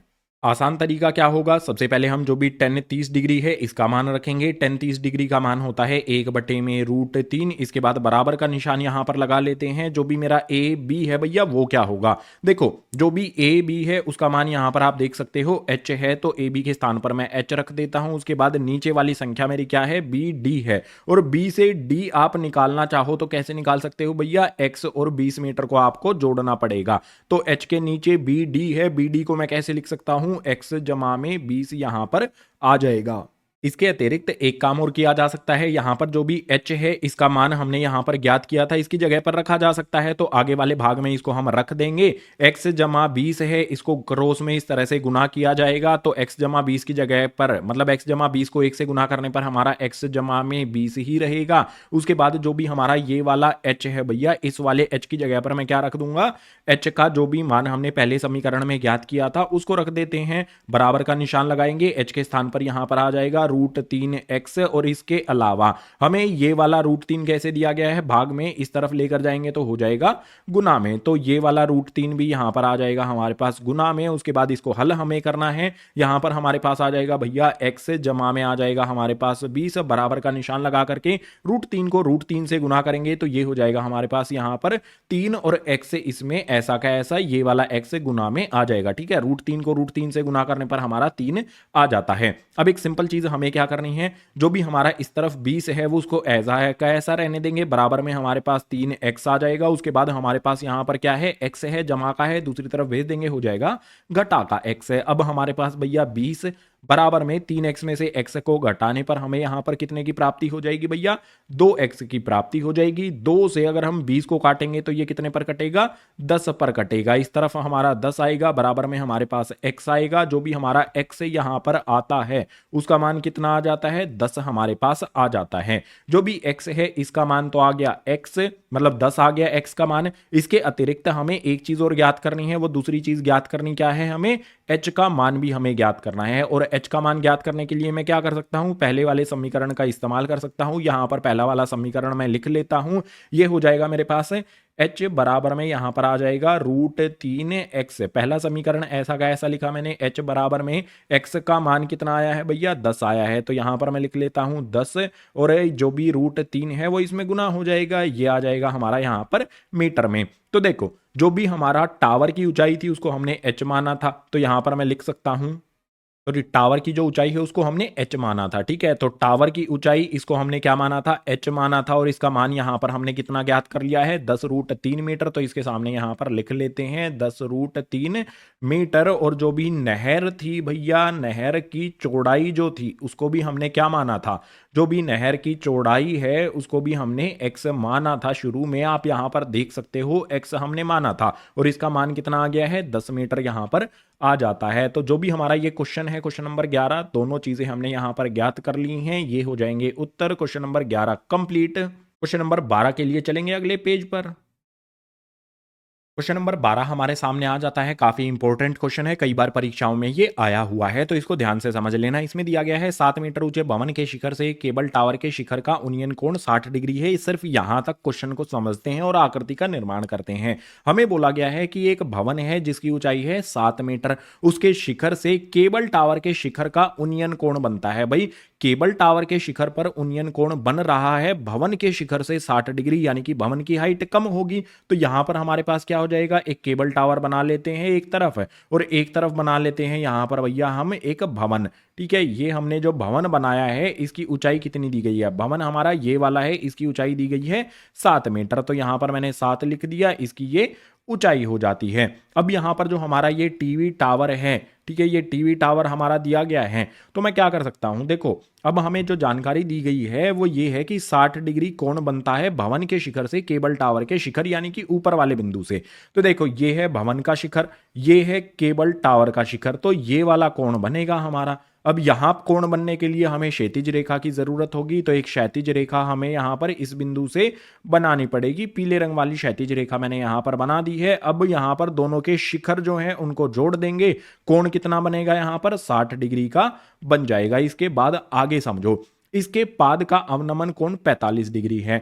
भवन के शिखर को और जो टावर का शिखर है कोण 60 डिग्री है। भवन के शिखर का और जो टावर है उसके पाद, पाद यानी कि पैर, ठीक है, ये पाद हो गया, ये भवन का शिखर हो गया। इनका जो कोण बनता है, किस तरह का कोण, अवनमन कोण जो बनता है वो 45 डिग्री का है। तो यहां पर मुझे क्या करना पड़ेगा भाई, जो भी भवन का शिखर है और टावर का पाद है उसको जोड़ना पड़ेगा।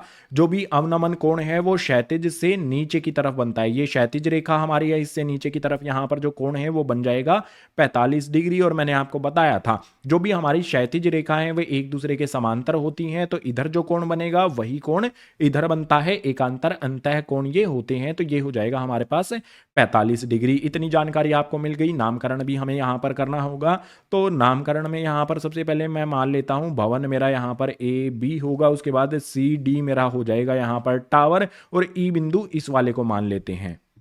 मुझे ज्ञात क्या करना है आगे, यहां पर टावर की ऊंचाई ज्ञात करनी है, यानी कि मुझे डी सी ज्ञात करना है। पूरा डी सी ज्ञात करने के लिए अगर मुझे ई सी का पता चल जाए और डी ई का पता चल जाए तो आसानी से ज्ञात किया जा सकता है। इसमें से एक चीज तो हम यहां पर पता कर ही सकते हैं कि जितनी भवन की ऊंचाई यहां पर है, ये वाली हमारी क्षैतिज रेखाएं हैं, तो इसके सामने वाली जो भुजा है वो बराबर होगी। अगर ये 7 है तो ई सी भी हमारी कितनी हो जाएगी भाई, 7 हो जाएगी। ठीक है, ये हो गई हमारी यहां पर 7। अब हमें ज्ञात क्या करना है, अगर ई डी हमें मिल गया तो इन दोनों को जोड़ देंगे, तो टावर जो उसकी ऊंचाई है वो हमें मिल जाएगी। लेकिन सिंपल सीधा सा क्वेश्चन नहीं है, थोड़ा सा घुमा के इसको हमें करना पड़ेगा। हमें यहां पर सबसे पहले इसको, मतलब ये ना तो हमें इसका यहां पर जो भी ये त्रिभुज है हमारा यहां पर ए ई डी, ना तो हमें इसका लंब पता है, ना आधार पता है, ना ही हमें कर्ण पता है, कोई सी भी भुजा नहीं पता है, किसी एक भुजा की जानकारी हमें लेनी होगी। तो मैं ए बी सी वाला जो त्रिभुज है इसका इस्तेमाल करूंगा। यहां पर लिख लेता हूं त्रिभुज ए बी सी में, त्रिभुज ए बी सी में जो कोण है वो कितने डिग्री का बनता है, 45। और लंब बटे आधार मैं करूंगा, लंब बटे आधार क्या होता है हमारा, tan थीटा होता है। तो tan थीटा की जगह पर आ जाएगा मेरे पास 45 डिग्री। लंब कितना है इसमें भैया, ए बी, और बटे में आ जाएगा आधार बी सी, तो यह आ जाएगा मेरे पास ए बी बटे में यहां पर आ जाएगा बी सी। tan 45 डिग्री का मान होता है भैया एक बराबर में ए बी का मान देखो कितना दिया गया है, 7 ये दिया गया है, तो ए बी के स्थान पर आ जाएगा 7 बटे में बी सी, ऐसा का ऐसा आ जाएगा। अगर मुझे यहां पर बी सी को इधर लेकर आना है तो भैया भाग से गुना हो जाएगा, बी सी को 1 में गुना करेंगे तो ये हो जाएगा भैया बी सी। 1 से गुना करने पर कोई भी फर्क नहीं पड़ेगा, किसी भी वैल्यू को 1 से गुना करते हैं तो वो ऐसी की ऐसी रहती है। बी सी बराबर में हमारा बचेगा यहां पर 7 है। तो जो बी सी है भैया ये आधार हमारा है, ये कितना आ जाता है, 7 आ जाता है। ठीक है, ये हमारा यहां पर 7 आ गया। इसके बाद क्या किया जाए भैया, बी सी अगर 7 है तो ए ई कितना होगा, बराबर ही तो होंगे, तो ये भी हमारा हो जाएगा भैया 7। इस तरह से हमने यहां पर क्या कर लिया, इस वाले त्रिभुज की एक भुजा को हमने ज्ञात कर लिया है, ये हमारा 7 आ गया। अगर हमारे पास यहां पर आधार है तो उससे लंब ज्ञात किया जा सकता है। तो अब मैं इस वाले त्रिभुज का इस्तेमाल करने वाला हूं, ए ई डी वाले त्रिभुज का। यहां पर लिख लेते हैं, त्रिभुज मेरे पास आ जाता है यहां पर ए ई डी। इस वाले त्रिभुज में मुझे क्या करना होगा, लंब बटे में आधार, लंब बटे में आधार क्या होता है, टेन थीटा, और थीटा का मान यहां पर कितना है देख सकते हो 60 डिग्री है। तो यहां पर आ जाएगा मेरे पास भैया टेन 60 डिग्री बराबर में क्या हो जाएगा मेरे पास, लंब जो दिया गया है डी ई और आधार दिया गया है ए ई। तो मैं इसको इस तरह से लिखूंगा, डी बटे डी ई बटे में उसके बाद आ जाएगा मेरे पास ए ई। टेन 60 डिग्री का मान कितना होता है, √3 होता है। इसके बाद डी ई का मान हमें ज्ञात करना है।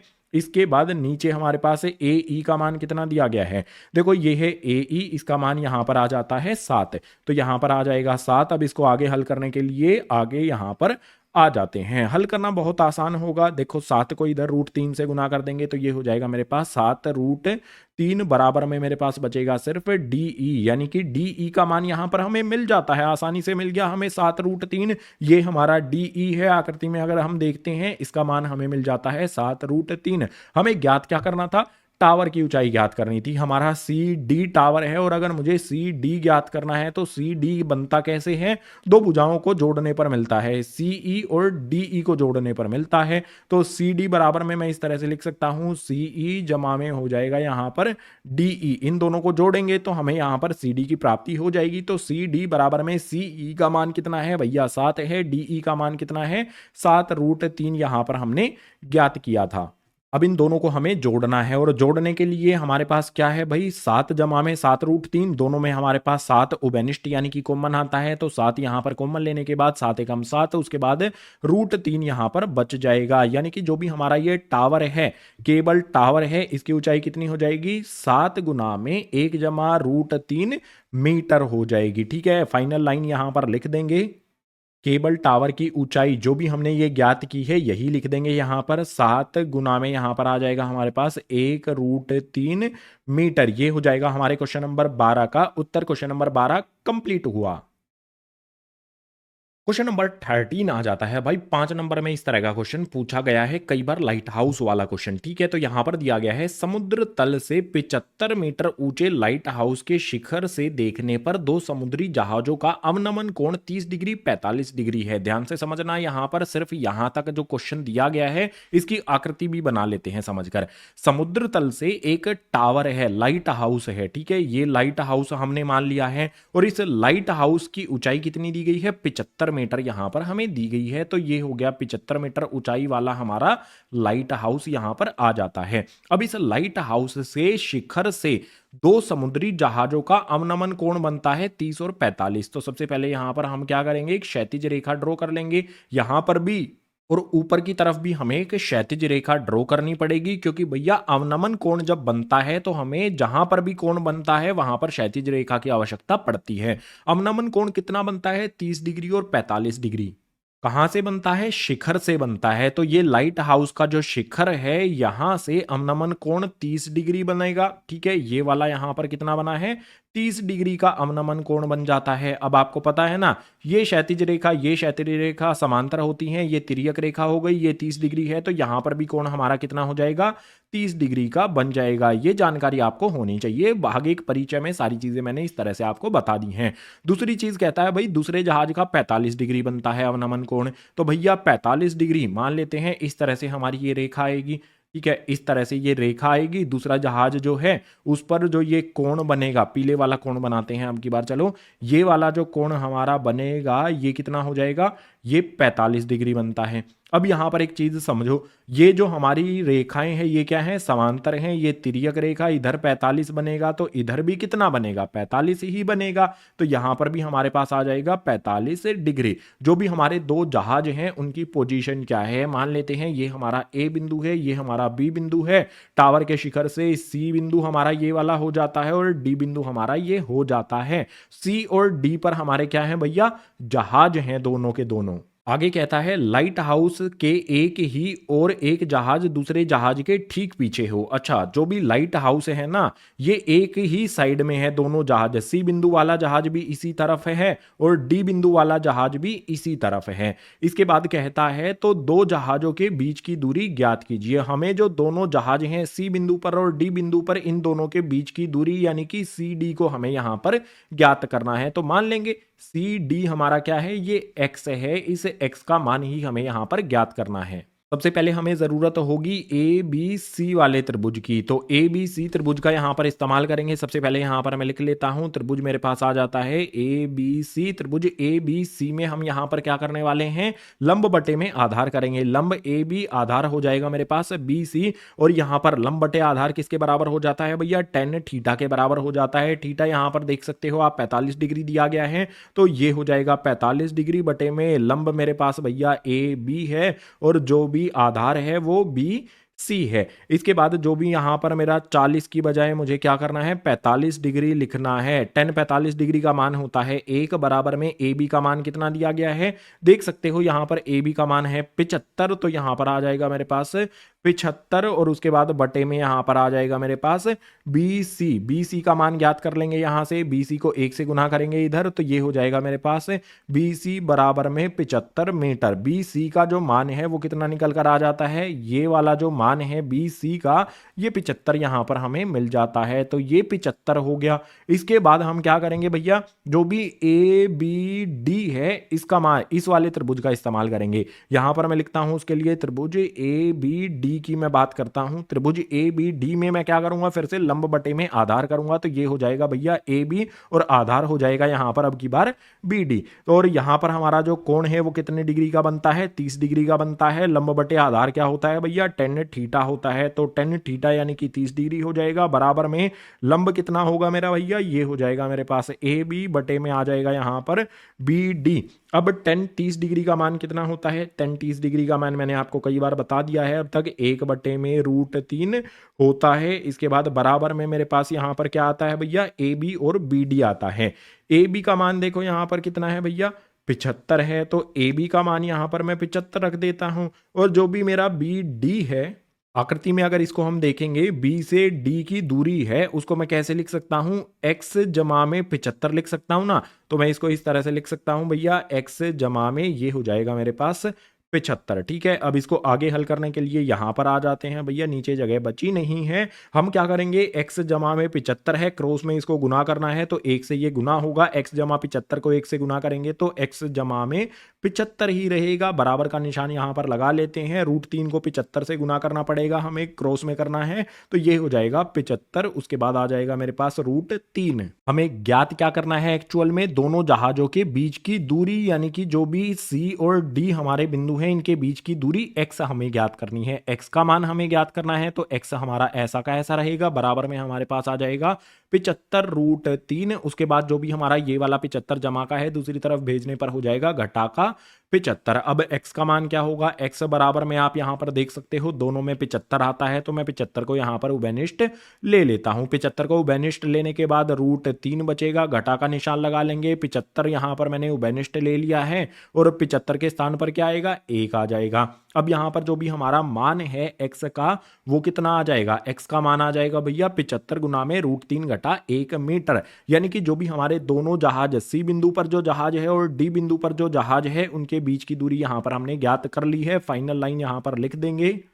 जहाजों के बीच की दूरी, उत्तर हमारा कितना आया है, इसको हमने x माना था और इसका मान कितना आ गया भैया, यहां पर 75 गुना में आ जाएगा √3 घटा में 1, ये हो जाएगा मीटर में। इस तरह का क्वेश्चन परीक्षाओं में, एग्जैक्टली यही क्वेश्चन परीक्षा में कई बार आया है और वो भी 5 नंबर का। देख रहे हो इतना आसान सा हल है और 5 नंबर दिलाकर ये चला जाता है। तो इस प्रश्नावली से जो भी क्वेश्चन आएगा आपके एग्जाम में वो 5 नंबर का आएगा, इसीलिए इसके सभी क्वेश्चन को अच्छी तरह से कर लेना है। क्वेश्चन नंबर 13 कंप्लीट हो जाता है।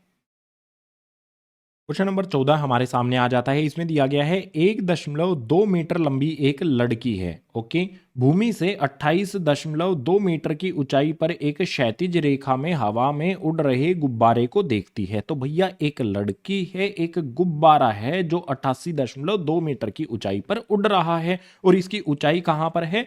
भूमि से है, जमीन से है इसकी ऊंचाई। तो भैया इस तरफ ये लड़की हो गई 1.2 हाइट वाली यानी कि ऊंचाई वाली, और गुब्बारा यहां पर हो जाता है 88.2 मीटर की ऊंचाई पर, भूमि से है ये गुब्बारे को देख रही होती है। तो ये लड़की खड़े होके इस गुब्बारे को देख रही है। किसी भी क्षण लड़की की आंखों से गुब्बारे का उन्नयन कोण 60 डिग्री है। जहां पर ये इस वाले बिंदु पर गुब्बारे को देख रही है तो उन्नयन कोण जो भी यहां पर बन रहा है ये कितने डिग्री का है? 60 डिग्री का यहां पर बनता है। तो मैंने ये पीले वाला कोण जो बनाया है ये 60 डिग्री का हो गया जब गुब्बारा इस वाले बिंदु पर है।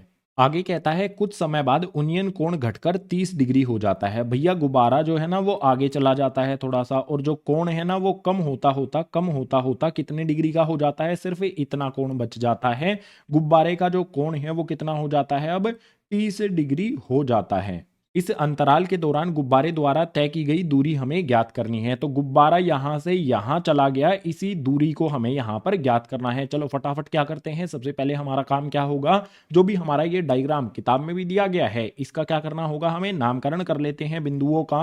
तो जो भी लड़की का सिर है वो ए हो जाएगा, लड़की के पैर जो हैं वो बी हो जाएंगे। इसके बाद हमारे पास ये बिंदु सी मान लेते हैं। इसके बाद जो भूमि पर ये वाला बिंदु जी है इससे ऊपर वाला एफ मान लेते हैं। नामकरण करना है हमें यहाँ पर, ये डी हो जाएगा, और ये वाला बिंदु हम ले लेते हैं एफ। अच्छा एफ तो हम ले चुके हैं ना, देखो यहाँ पर हमारे पास एफ आ जाता है, तो एफ की बजाय हम इसको ई कर देते हैं। ये हमारा हो जाएगा यहाँ पर ई, ये ई हो गया, ये एफ हो गया। हमें ज्ञात क्या करना है भैया, डी से एफ की दूरी ज्ञात करनी है, या फिर ये भी कह सकते हैं सी से ई की दूरी ज्ञात कर लेंगे। तो डी एफ और सी ई एक दूसरे के बराबर ही होंगे। ज्ञात करने का तरीका क्या होगा उस चीज पर आ जाते हैं। सबसे पहले लड़की की आंखों से गुब्बारे की ऊंचाई हमें ज्ञात करनी होगी। गुब्बारे की ऊंचाई भूमि से दी गई है, लड़की की हाइट भी है ना 1.2 मीटर, तो लड़की की आंखों से हमें ऊंचाई ज्ञात करने के लिए क्या करना पड़ेगा, 88.2 में से 1.2 को हमें घटाना होगा। तो ये आ जाएगा हमारे पास 88.2 घटा में 1.2, तो घटाने पर कितना हो जाएगा भैया, 87।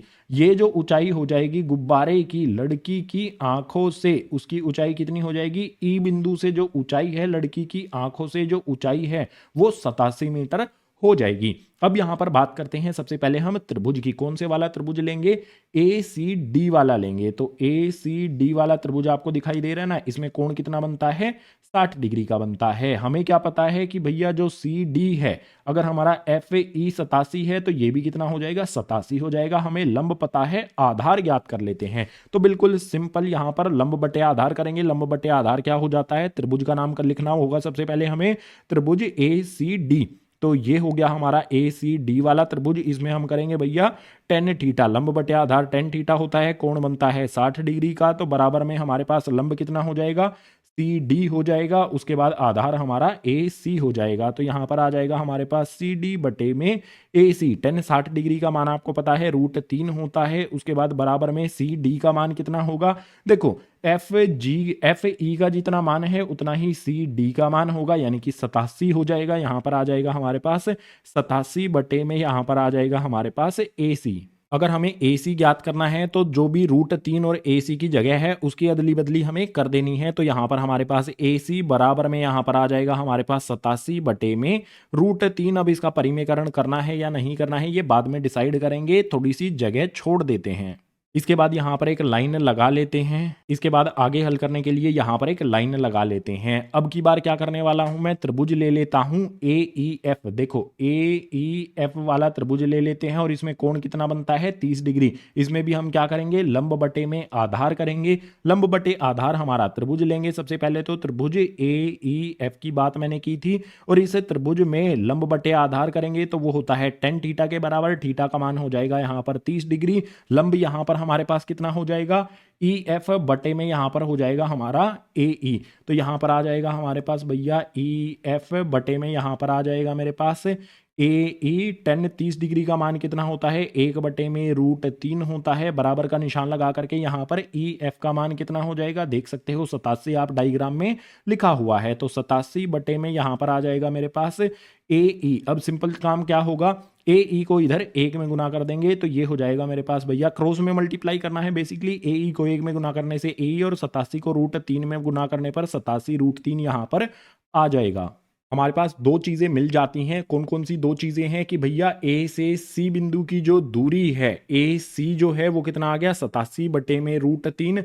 तो ये इस तरह से हो जाएगा हमारा यहाँ पर 87/√3, यहाँ पर हमें इतना मिल जाता है। उसके अलावा अगर हम देखें भैया ए से ई की दूरी वो हमें कितनी मिलती है, तो ए से ई की दूरी कितनी हो जाएगी भाई, 87√3। बिल्कुल ए से ई बिंदु तक की दूरी ये हमें मिल जाती है। हमें ज्ञात क्या करनी है, जो भी हमारा सी से ई है इतना ज्ञात करना है हमें। तो हम क्या करेंगे, जो भी कुल दूरी है ना उसमें से घटा देंगे हम ए सी यानी कि 87√3 को। तो घटाने का तरीका क्या होगा, देखो सिंपल है, मुझे सी ई ज्ञात करना है, सी ई मुझे ज्ञात करना है। तो यहां पर मेरे पास क्या हो जाएगा भैया, सी ई बराबर में जो भी कुल दूरी मेरे पास यहां पर है ए से ई, यहां पर उसको लिखा जाएगा भैया। कुल दूरी मेरे पास ए ई है, इसमें से मैं घटाने जाऊंगा किसको, ए सी को। तो यहां पर आ जाएगा घटा में ए सी। अब इनका मान रख लेते हैं। ए ई का मान हमने यहां पर कितना ज्ञात किया है, लिख दो यहां पर भैया। ए ई के स्थान पर आ जाएगा 87√3। उसके बाद घटा का निशान लगा करके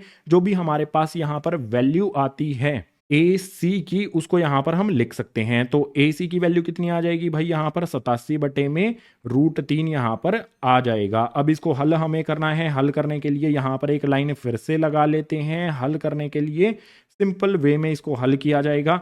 जो भी इस तरफ मेरा सी ई है यहाँ पर आगे ऐसा का ऐसा चलता रहेगा। सी ई बराबर में मेरे पास क्या हो जाएगा भैया, मुझे √3 का एलसीएम लेना होगा। तो जो भी नीचे वाली संख्या है उसका एलसीएम √3 है, तो √3 ही आएगा। ऊपर वाली संख्या मेरे पास क्या होगी, √3 को इस तरह से क्रॉस में गुना कर देंगे भाई। 87 है, √3 है, √3 को √3 से गुना करूंगा तो ये 3 हो जाएगा, यानी कि यहां पर आ जाएगा मेरे पास 87 और इसमें 3 गुना हो जाएगा। उसके बाद घटा में मेरे पास आ जाएगा यहां पर 87। इसको आसान करने के लिए एक तरीका मैं बताऊं आपको, आप वापस से थोड़ा सा पीछे चलते हैं। देखो हमारे पास क्या करना पड़ेगा, मैंने यहां पर क्या कहा था, परिमेयकरण करना है या नहीं करना है, इसके नीचे जगह छोड़ देते हैं, जरूरत पड़ेगी तो कर लेते हैं। यहां पर इसका परिमेयकरण कर लेते हैं। परिमेयकरण करने के लिए क्या करना होगा, जो भी नीचे वाली वैल्यू √3 है उसको ऊपर और नीचे दोनों जगह पर मुझे गुना करना होगा। तो भैया 87 ऊपर क्या हो जाएगा मेरे पास, 87√3 आ जाएगा। उसके बाद बटे में √3 को √3 से गुना करूंगा तो ये कितना हो जाएगा भैया, 3 हो जाएगा। तो 3 से 87 को अगर मैं काटूंगा कितने पर कटेगा,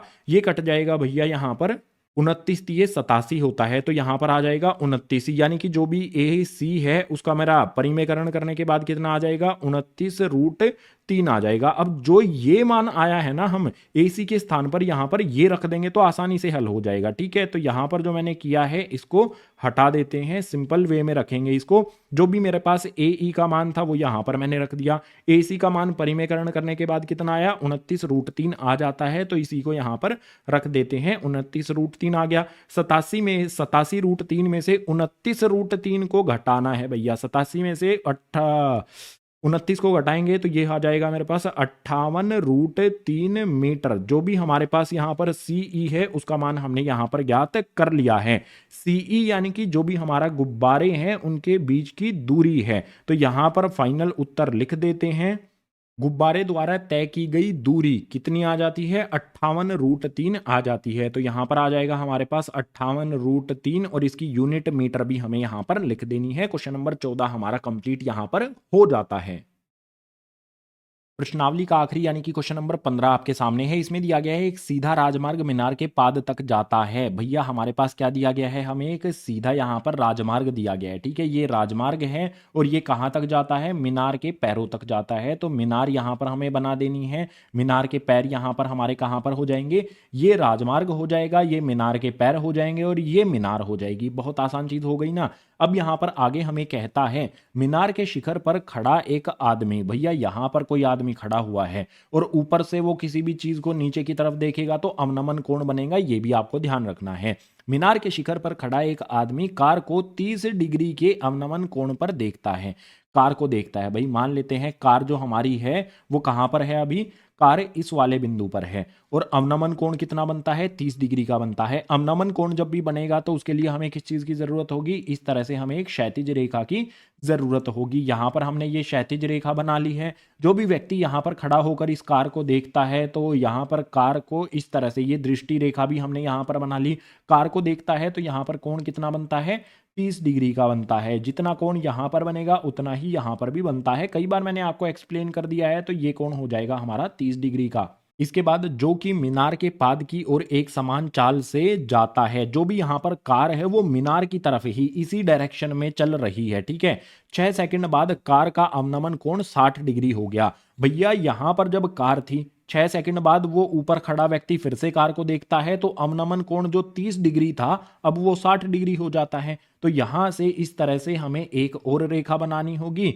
इस यहां पर जो कोण बनेगा, मतलब अवनमन कोण बनाना है हमें, तो अवनमन कोण अब की बार जो बनेगा यहां पर पीले वाला अवनमन कोण है ये 60 डिग्री हो जाता है। अगर यहां पर ये वाला कोण 60 डिग्री होगा तो यहां पर ये वाला कोण भी 60 डिग्री हो जाएगा। एकांतर अंतः कोण ये होते हैं। अब सिंपल सी बात यहां पर होगी, 6 सेकंड बाद कार का कोण 60 डिग्री हो गया। इस बिंदु से मीनार के पाद तक पहुंचने में कार द्वारा लिया गया समय ज्ञात करना है। देखो जहां पर कार पहले थी और उसके बाद जब 60 डिग्री का कोण हुआ उसमें कितना समय लगता है, उसको 6 सेकंड का समय लगता है, ठीक है। यहां पर हमें लिख लेना है 6 सेकंड का इसे समय लगता है। 6 सेकंड का समय इसको 30 डिग्री से 60 डिग्री पर पहुंचने में लगता है। इसके बाद हमें यहां पर यह ज्ञात करना है कि जहां पर भी अभी कार है, कार को इस पाद बिंदु तक पहुंचने में कितना समय लगेगा, इस वाली चीज को हमें ज्ञात करना है। इसको मान लेंगे कि ये हमारा एक्स समय होगा।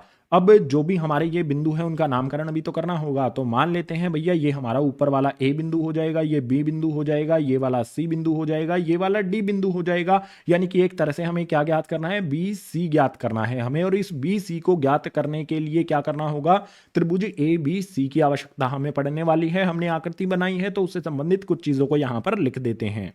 मान लेते हैं डी बी जो है ये डी से बी तक राजमार्ग है और ए बी जो है ये मीनार है। बहुत सिंपल चीजें जो हमने बनाई हैं वही यहां पर लिख दी हैं। अब यहां पर सबसे पहले मैं कौन से त्रिभुज का इस्तेमाल करूंगा, त्रिभुज ए बी सी का यहां पर इस्तेमाल किया जाएगा। देखो आकृति में देखो ए बी सी यहां पर हमारा ये त्रिभुज है, इसमें कोण कितना बनता है 60 डिग्री का। मैं यहां पर क्या करूंगा, लंब बटे में आधार मैं करने वाला हूं। तो लंब बटे में आधार क्या होता है भैया, ये होता है 10 थीटा के बराबर, और थीटा यानी कि 60 डिग्री यहां पर आ जाएगा। अब लंब कितना है भैया, ए बी बटे में बी सी है, तो यहां पर आ जाएगा भैया ए बी बटे में आ जाएगा बी सी।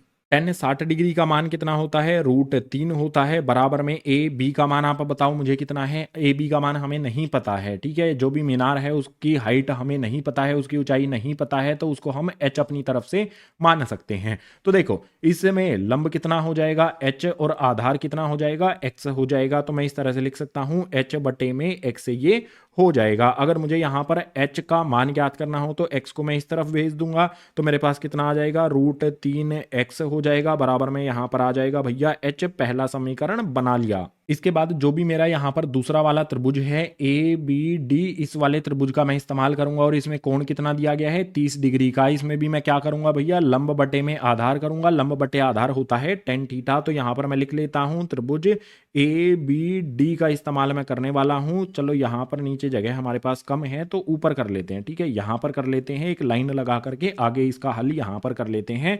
त्रिभुज मेरा कौन सा इस्तेमाल करने वाला था, ए बी डी करने वाला था। तो भैया ए बी डी में 10 थीटा करूंगा, और थीटा का मान कितना हो जाएगा यहां पर 30 डिग्री हो जाएगा, बराबर में लंब क्या होगा मेरे पास ए बी, और आधार क्या हो जाएगा बी डी। तो ये हो जाएगा मेरे पास ए बी बटे में हो जाएगा यहां पर बी डी। 30 डिग्री का मान होता है 1 बटे में √3, बराबर में ए बी का मान यहां पर कितना है भैया h है। तो भैया h यहां पर लिख लेते हैं, बटे में बी डी का मान कैसे लिखेंगे, देखो ये है मेरे पास बी डी, और ये बी डी कैसे है, x जमा में 6 सेकंड है, तो 6 लिख देंगे जस्ट यहां पर। तो हमारे पास क्या आ जाएगा, x जमा में 6। हम इसको इस तरह से लिख सकते हैं। जो भी यहां पर टाइम लगता है ना, सेकंड में लगता है, उसी को हमने दूरी मान लेना है, ठीक है। ये 6 है तो 6 ही यहां पर हमें लिख देना है। अब हमें जस्ट क्या करना होगा, क्रॉस में मल्टीप्लाई करना होगा। x जमा 6 को 1 से गुना करेंगे तो ये हो जाएगा हमारे पास x जमा में 6, बराबर का निशान लगा लेंगे। h यहां पर दिया गया है और h का मान कितना है √3x है, तो h के स्थान पर मैं क्या रख दूंगा, √3x रख दूंगा। इसके अलावा ये वाला √3 कैसे है भैया, भाग में इस तरफ लेकर जाऊंगा तो इस तरफ गुना में हो जाएगा, यानी कि यहाँ पर गुना में √3 भी आ जाएगा। अब x जमा में 6 मेरा ऐसा का ऐसा बराबर का निशान लगा लेते हैं। √3x है और मतलब √3 को √3 से गुना कर देंगे तो ये हो जाएगा मेरे पास 3, उसके बाद x आ जाएगा। अब क्या कर सकते हैं हम इसको आगे हल करने में, हमारे पास यहाँ पर जो भी 3x है ऐसा का ऐसा, इस तरफ वाला जो x है इस तरफ भेज दूंगा दूसरी तरफ, तो हो जाएगा घटा का x और इस तरफ आ जाएगा मेरे पास 6। अब आगे हल करना है तो आसान तरीका ही है, आगे हल करने में भी कोई मुश्किल काम इसमें नहीं है। आगे हल करने के लिए हमारे पास एक लाइन लगा लेते हैं, 3x में से x को घटाएंगे तो ये हो जाएगा हमारा इस तरफ में 2x और इस तरफ हमारा 6, ऐसा का ऐसा चलता रहेगा।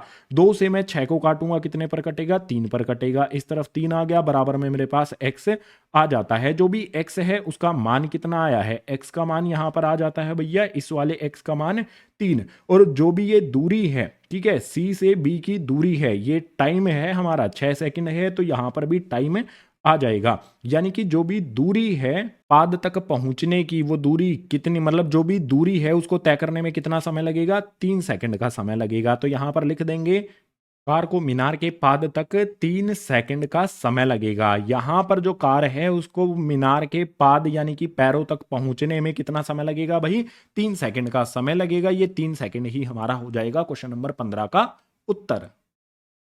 इसी क्वेश्चन नंबर 15 के साथ जो भी प्रश्नावली है वो हो जाती है कंप्लीट। उम्मीद करूंगा जो भी क्वेश्चंस कराए गए हैं आपको आसानी से समझ में आ गए होंगे। अगर आ गए हैं तो इस वीडियो को लाइक कर देना है, अपनी कक्षा में पढ़ने वाले जो भी साथी हैं उनके साथ वीडियो को शेयर कर देना है, और जितने भी नए विद्यार्थी हैं भैया चैनल को सब्सक्राइब कर लो। हिंदी माध्यम का जो भी सिलेबस है, गणित का, विज्ञान का पूरा सिलेबस इस चैनल पर आपको करा दिया जाएगा कक्षा 10वीं के लिए। इसके अलावा इस पाठ की जो भी परिचय वाली वीडियो है उसको जरूर देख लेना। परिचय देखने के बाद अगर प्रश्नों को हल करोगे तो आसानी से प्रश्न आपकी समझ में आ जाएंगे। इसके अलावा जो भी प्रश्नावली है या परिचय है, इन दोनों वीडियोस के लिंक आपको नीचे डिस्क्रिप्शन बॉक्स में और पहले कमेंट में दिए गए हैं, उनको देखना, अच्छी तरह से समझना। तो इस वीडियो में इतना ही, मिलता हूं आपसे इसी तरह की अगली एजुकेशनल वीडियो में।